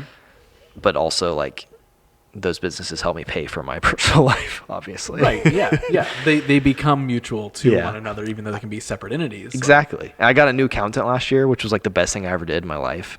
It's a company called Chair Tax. Killed it. Oh yeah. You probably use them. Yeah. Eric. Yeah, Eric. Yep. Literally fixed. So like they fixed my QuickBooks online to where like I can bookkeep it by myself weekly. And like since they did that, it changed everything. Like this is the first year of taxes where I did it by myself for a whole year. Yeah. Where I used to be like, I had a family friend who helped me do it. So like I really appreciated her. It just wasn't super efficient in some ways. So like, and I feel like I was like wasting her time, to be honest, because like I wasn't paying anything and like I just had a lot of random crap. So I'm very thankful for her because she helped me out for like almost 7 years. But this year, like it's all ready and it's in there. I'm like, Eric, it's ready to go. Yep. I didn't have to write anything in it because I took care of it every week. Those dudes are awesome. That company is so good. Yes, they're always who I recommend whenever somebody asks for something like that. I'm like, here's the people that I use. They make it super simple. They like actually, not saying other people don't, but like they understand and care about like this realm. Yeah, that's why I did it. Video. I mean, just like creative anything, having your own business, all that sort of stuff. Like they're very good at helping you pinpoint like, what you need to focus on, what you don't need to focus on. They're like, oh, you spent $5,000 on food. Yeah, you probably did because you're a creative and ate like 50 meals while working or whatever. Yeah. We'll figure out a way to make that work. They're like, no, that actually sounds accurate. They don't like punish you for wanting to. They don't like, you suck. You don't do that. Yeah, no. I think they will if they have to, but they've been so good to me. I love them. No, but they're it's awesome. just another aspect of like this whole growing up. I feel like I'm just in that like like I'm pushing into this next season of life kind of thing where I'm gonna be a dad and have to figure out how to be a creator. That's like a whole nother thing that like as soon as Allie got pregnant, it was like a whole like I cannot work this much anymore because there's going to be another like aspect of my life that I want to make sure I'm there for. Like, so I'm kind of working through that right now, trying to figure out how to manage my time like even more efficiently so that, because I know when this kid gets here, like there's no shot I'm going to want to do any work. I'm just going to want to hang out with this kid all the time. So I have to be careful because I'm going to need to do work still. But also I want to be a good dad, you know? So it's of course. That's a whole new balance to figure out. Maybe the next time I'm on, we'll be talking about how I was crying as a dad because I didn't know what I was doing and then figured it out. Listen, we can have a round table where I'll just have like you and Josh. Yeah. I'll just sit and talk listen. Dad stuff. You guys just talk. That way you're ready stuff. for whenever that happens to you one That's day, honestly, that's been my cheat code so far is, you know, it's like not having a kid probably anytime soon.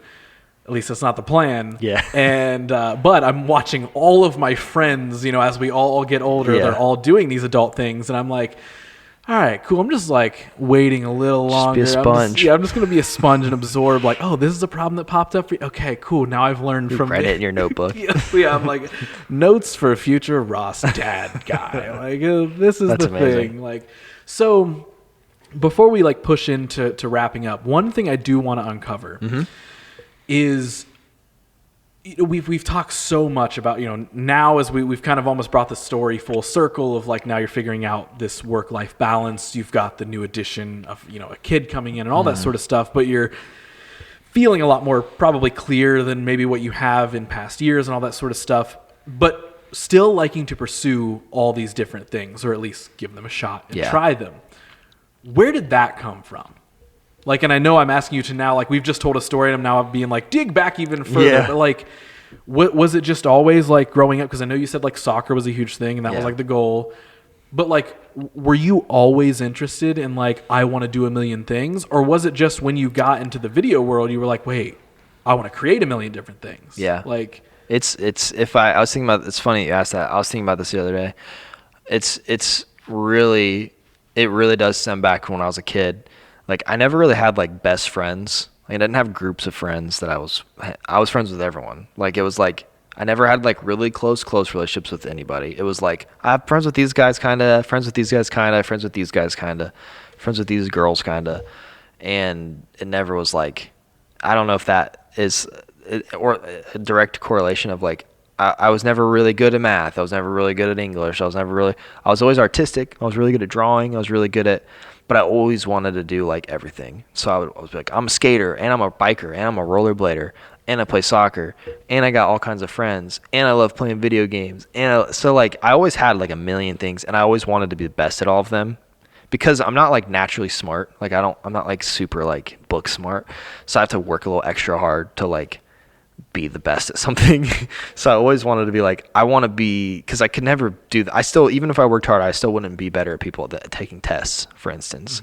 But like if I worked really hard at like a piece of art, like I could make like the best piece of art that like was compelling. Like, because I used to do art all the time. I used to draw like Dragon Ball Z characters, and I would like in art class like I always just did like ridiculously different things than other people for some reason. It makes a lot more sense now because it ended up being like a creativity trait. It's another thing we have in common. Yeah. Okay. That was my special skill when I was a kid, was like I was the super like good drawer. Yeah, same. I drew all the time. I don't know why I was good at it. I never really like, my parents they always told me I was good at it, and I never really knew if I probably wasn't that good at it. I probably wasn't as good as they said because they're my parents and they just want to tell you you're good at everything. But I remember that being the one thing that like teacher would be like, because like, dude, when I was in second grade, like I couldn't see because I was farsighted. So like they put me in like special needs classes because they thought there was something wrong with me, but there wasn't. Isn't that so strange? I couldn't see because I Yeah. couldn't read anything. I just didn't know how to communicate that because I was in second grade. I remember I got headaches every day because I also couldn't see and needed glasses way before I got them. So I would go to the nurse's office every day being like, I have a headache because I'm doing this in class. And I got in trouble because she thought I was lying. Oh my gosh. So because I couldn't see, I was getting You got in trouble. And they were like, yeah, get out of here. Yeah. Anyway. That happened to me. And so like all of my childhood, I just wasn't super smart at like specific things. So I always worked extra hard to be good at like random stuff. Like I was good at soccer. Good, I guess. I don't really know. I'm trying to be humble here. I know that I was pretty good at art. And I always just wanted to be the best at each thing, the best I could, and I've always been a little bit more OCD with like getting to that end goal. Like I get really obsessed with certain things. That's probably one of the things that happened then, is I'll get really obsessed with things for a little bit and then I move on to the next thing. So like whether that's like I'm really obsessed with playing games right now, I'm gonna play games like it's no one's business for whatever and not do anything else. And then okay, now I'm really obsessed with iPhones. Now I'm going to learn everything there is to know about iPhones. All right, now Apple. And I'm still like that. It's just now I'm an adult, so I have to be careful because then that turns into spending all your money on something that you really want. So I think it stemmed from when I was a kid, but there was never really like, there's no video involved. I mean, I filmed stuff on my parents' camera when I was like a little kid, but that wasn't like, oh, I'm a child prodigy. I'm filming stuff. Yeah, you're not like, and that's where it all began. Yeah, definitely not. I had no intentions of ever filming anything. Honestly, same.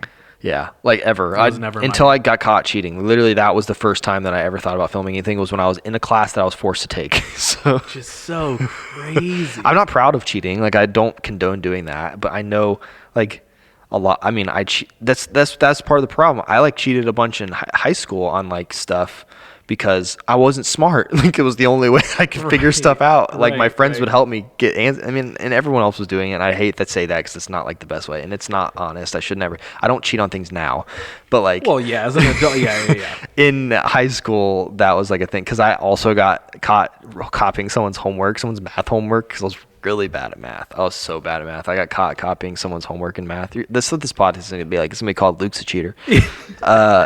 And I got caught, and the teacher made me write a letter to the teacher about how I'm a cheater. So I had to do that twice. You keep having to write these letters, but you know the weird thing, the bringing it full circle, is you ended up writing a letter that got you a house. Yeah, exactly. I didn't even think about that. Which is like a weird an honest letter. Yes. I didn't lie in there. Yes, that one was very honest. I have a cheating story for you. So obviously in high school, like I'm just gonna like back you up for a second. But it's very common for everyone to be cheating. Like, so at my school, everyone was copying everybody, all that sort of stuff.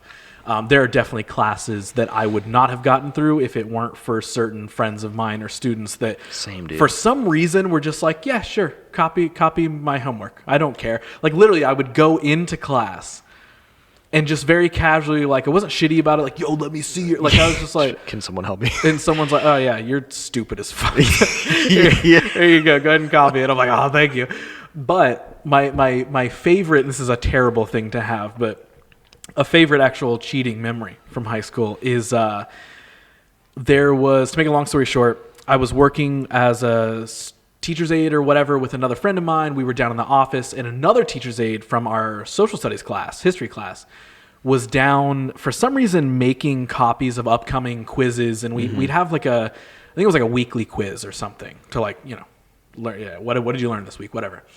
And she was copying the paper for like the next like handful of months worth of these quizzes, all the answers. And so I think we kind of jokingly were like, oh, you should make like a copy for us. And she, for some reason, she was like, okay, makes us a copy. This is early in the morning. Makes us a copy. We now have all these answers. We make a pact. We're like, let's just keep them. Yeah. Like, this is not. Don't tell anybody. This is where I was smart. And I was like, I'm not going to tell anybody about this. I'm going to keep this to myself.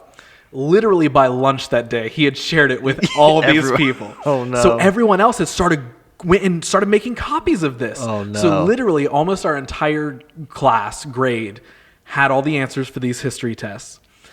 Weeks go by of everyone cheating. Yeah. I'm trying to play it smart, and I'm like, well, I'm not just going to ace every test all you're of like a sudden. getting some wrong, right?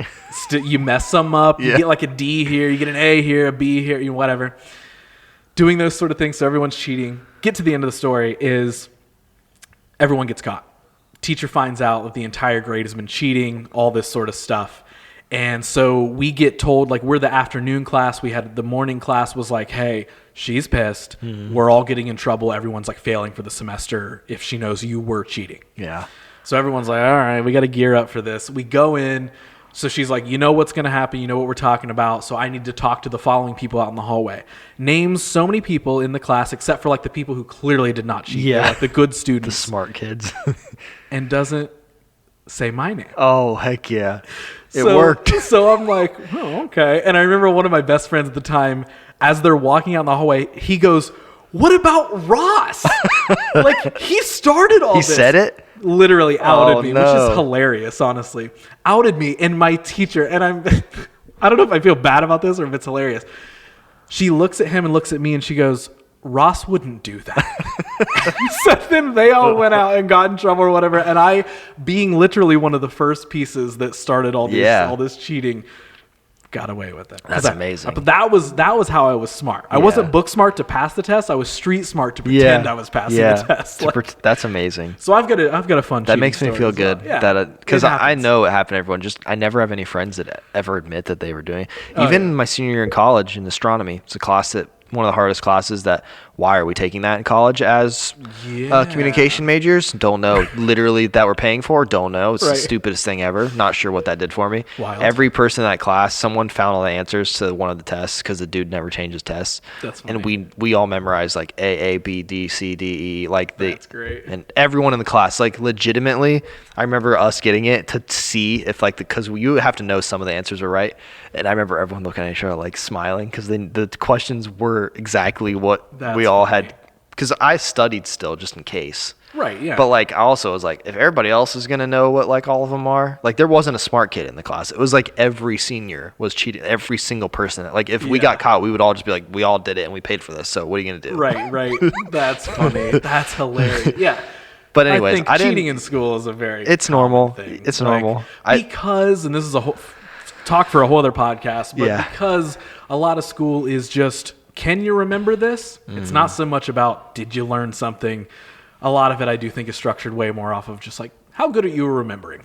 Basically. And my memory doesn't work, so. So I need to remember what was on that person's paper next to me for this test. Yeah. So, dude, as we wrap up, like, and I'm sure that I know for a fact there is so much more that we could talk about. We could sit here for another 2 hours and make a huge episode out of this. But one of the last things I want to ask you is like, obviously, clearly, you're about to be a dad. That's going to change some things, probably, right? You're going to learn how to kind of remold yourself and learn what to do and what not to do and all that sort of stuff. But in general, I know you've got the Twitch thing, obviously the studio, you still have your own brands, the brands you're working with other people. Like, what's next? Like, what are like the next phases that you're like, these are things I would like to try and do? Or is it all about just like, I just want to learn to balance what I've got right now?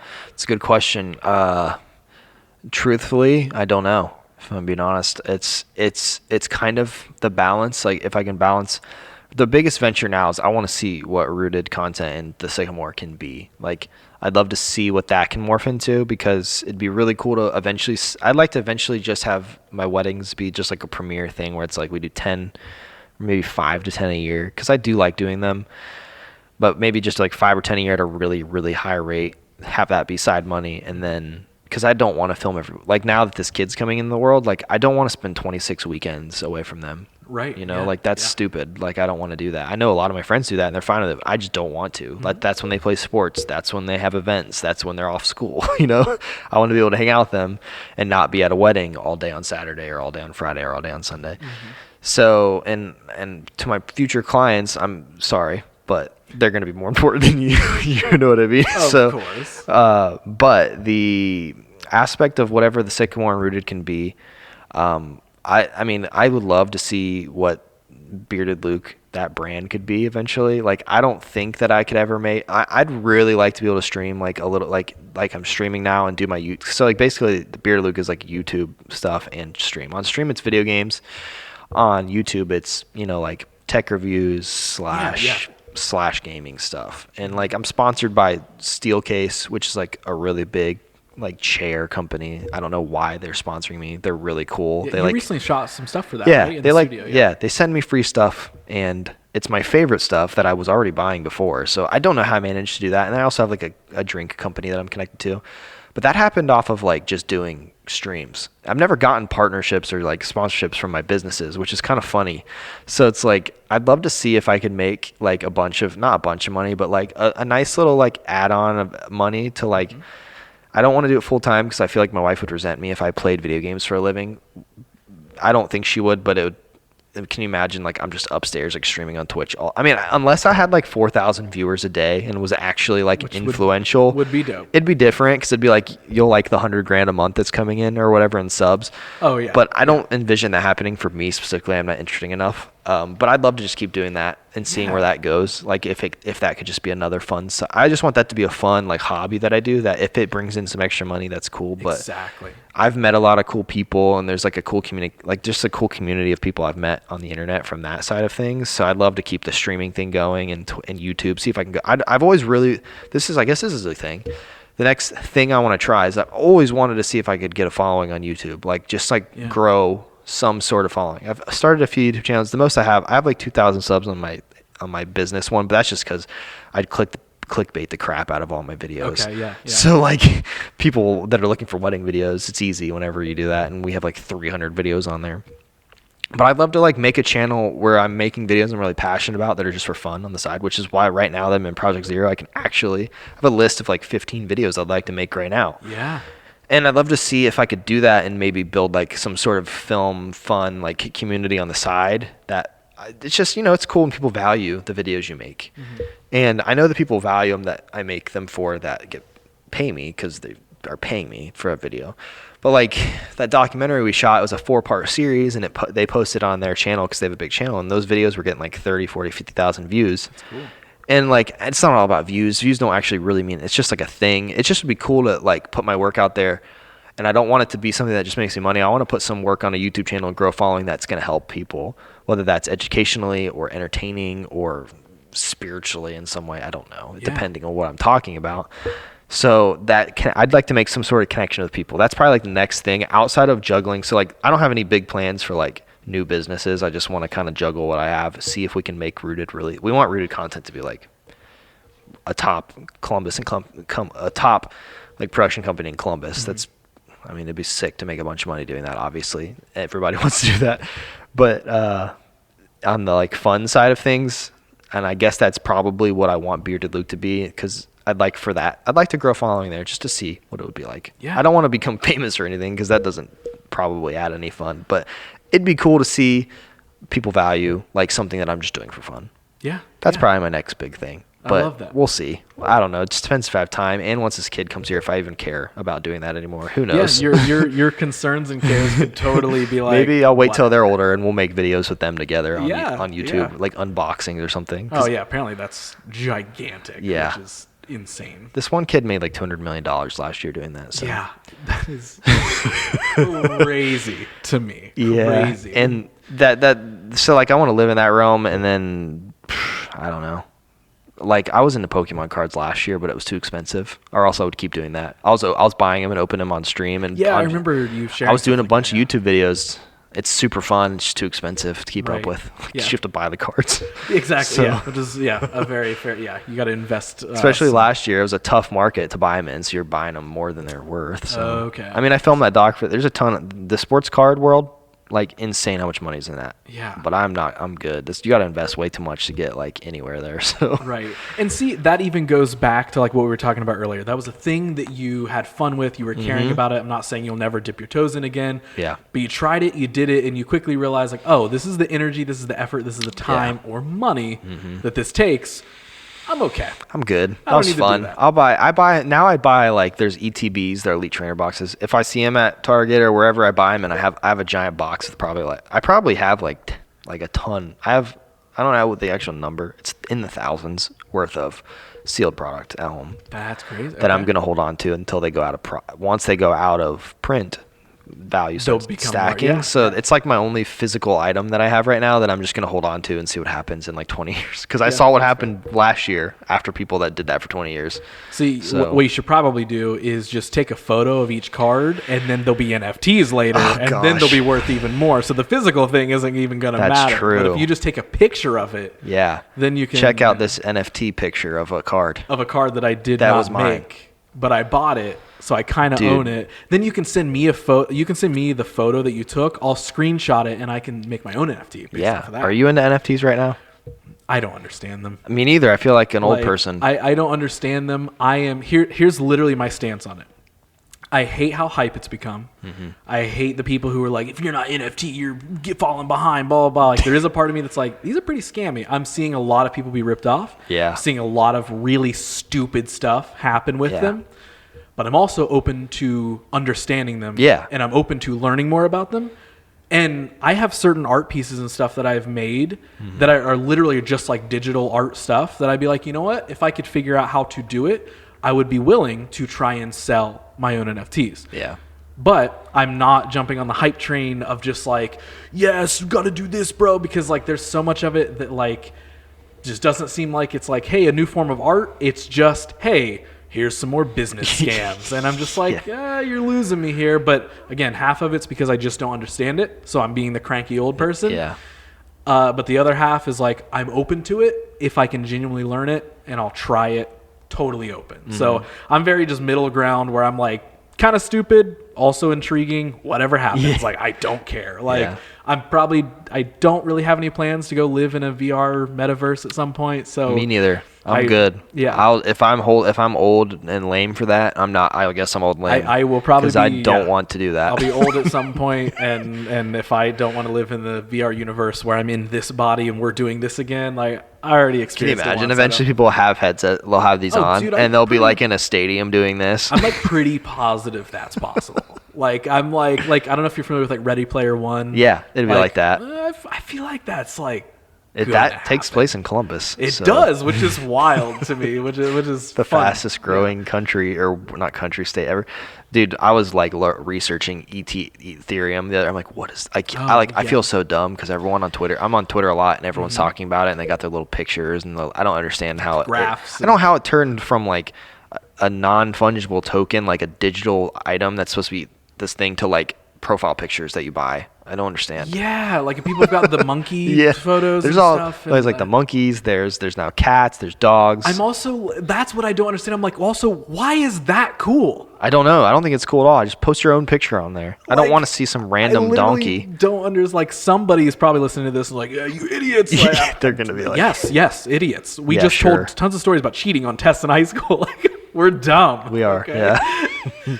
Yeah, I don't know. Either way. maybe see you in the VR universe in the future. We'll do this again in the metaverse as when we are NFTs and we are just talking. We will be NFTs. We will be NFTs. Dude, we're going to be so legit. Like, we're going to have such a head start over everyone because we'll be in the real world still when everyone's in that world. See, we'll be planning ahead for when the metaverse crashes. Yeah. And we'll be, everyone's like we'll still be living in physical houses that we own. No, do you want this physical print? And they're like, physical art? Oh my God. And then it'll be worth like $1 trillion. And then we're set. And we'll have houses. They'll have houses they bought with Ethereum, which won't even be real anymore. Yeah. It'll just crash and it's not, and they're like, we have nowhere to live. And we're like, well, you could, buy my house for $1 billion. Yeah, I guess you could take that, and then I'll go take it and buy my own island that no one lives at anymore. Those open islands. I'm glad we're on the same page on this. We've had a lot of similarities throughout this entire conversation, and now we're wrapping it up with this. Yeah. We'll still live in the real world while everyone else is in the VR world. That sounds good. Dude, this was a blast, man. Yeah, dude. Thank you so much for sitting down. I know, my throat hurts. I talk so much. Thanks. Listen, I'm glad somebody else can do it for me because most of the time I'm like, I talk way too much. People don't need to hear me talk more. So guest, say all the things you want to say. So I'm glad that you brought your talking pants today. Yeah, I appreciate you having me. We're down to talk. So before we wrap up, plugs and promotions. You want anybody to check anything out? Check you, sure. Luke, Sycamore, any of those? Yeah. So if you want to check out the Sycamore, it's just thesycamorestudio.com. If you want to rent a studio in Columbus, it's sweet. We got all kinds of cool stuff. And then I guess my only other thing is twitch.tv/beardedluke. That's where you can find me if you want to see me stream. And I stream, I'm not going to give a schedule because it's so random right now and it might be different 10 years from now. Yeah. But there's youtube.com/beardedluke. And then I'm on Twitter. The Bearded Luke is my Twitter handle. I'm trying to get it switched to Bearded Luke. Some random kid has it and he won't let me. He won't switch with me. I feel like every username that like you really should have, some random profile that doesn't use it for anything has it. Yeah. It's even Instagram. My Instagram's Bearded Luke TV, which is so lame, but I want Bearded Luke, and the dude doesn't post anything on the Bearded Luke. I message him like once a month. There's a Ross Tyson who doesn't do anything. Wow. On I think both Twitter and Instagram.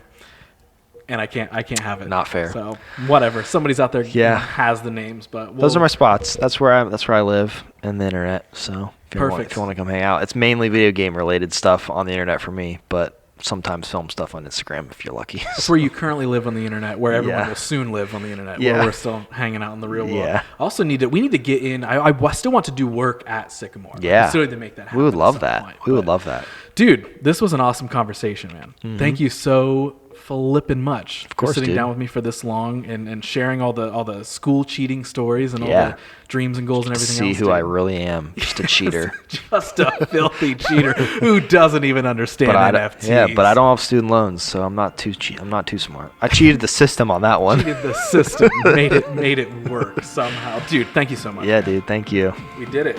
Sweet. That was fun. We did it, dude.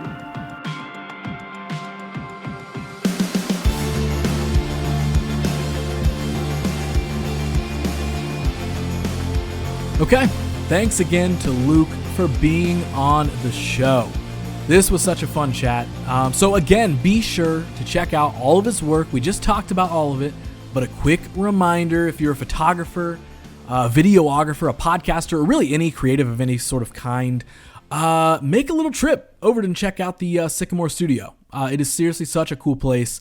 Actually, since we recorded this episode a handful of weeks back, since that time, I actually got to finally go and film a production in the studio and finally make use of it on my own.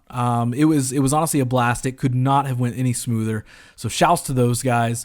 Consider this episode just sponsored by the Sycamore. How about that? So go check it out and tell them that Ross at What You Don't Hear sent you. And they'll probably look at you and say, okay, that's cool. But really that means nothing to us. So what do you want? I'm just kidding. They're super nice. But go. Go check it out. Also, a reminder to follow Luke around social at Bearded Luke TV. You can follow, of course, this show on social at WYDH Pod. You can toss me personally a follow if you want at Who's Ross Tyson. Tyson is spelled Theisen. And of course, if you want to go a little bit further, you can support me and the show by hopping over to iTunes or Apple Podcasts and tossing a rating and a review. Subscribe while you're there. You can then hop over to Spotify, find the follow button, smash the MF and AF out of that thing. I guess you can leave ratings there now too. So toss us a 5-star if you really liked what you heard. But at the end of the day, honestly, the best thing you can do really is just tell somebody about the show, whether it is on social, whether you screenshot this or share it on your story with the little share button there on Spotify. Whatever it is, let somebody know. How about, the next person that asks for a podcast recommendation? I know you're really going to want to tell them about, Joe Rogan or something, but maybe, just maybe, tell them about the Creative Yellow Show instead. But that was another fun episode in the books, checked off the list. It has been done, signed, sealed, delivered. Now I must bid you adieu. It's time to say goodnight and goodbye. So thanks for listening.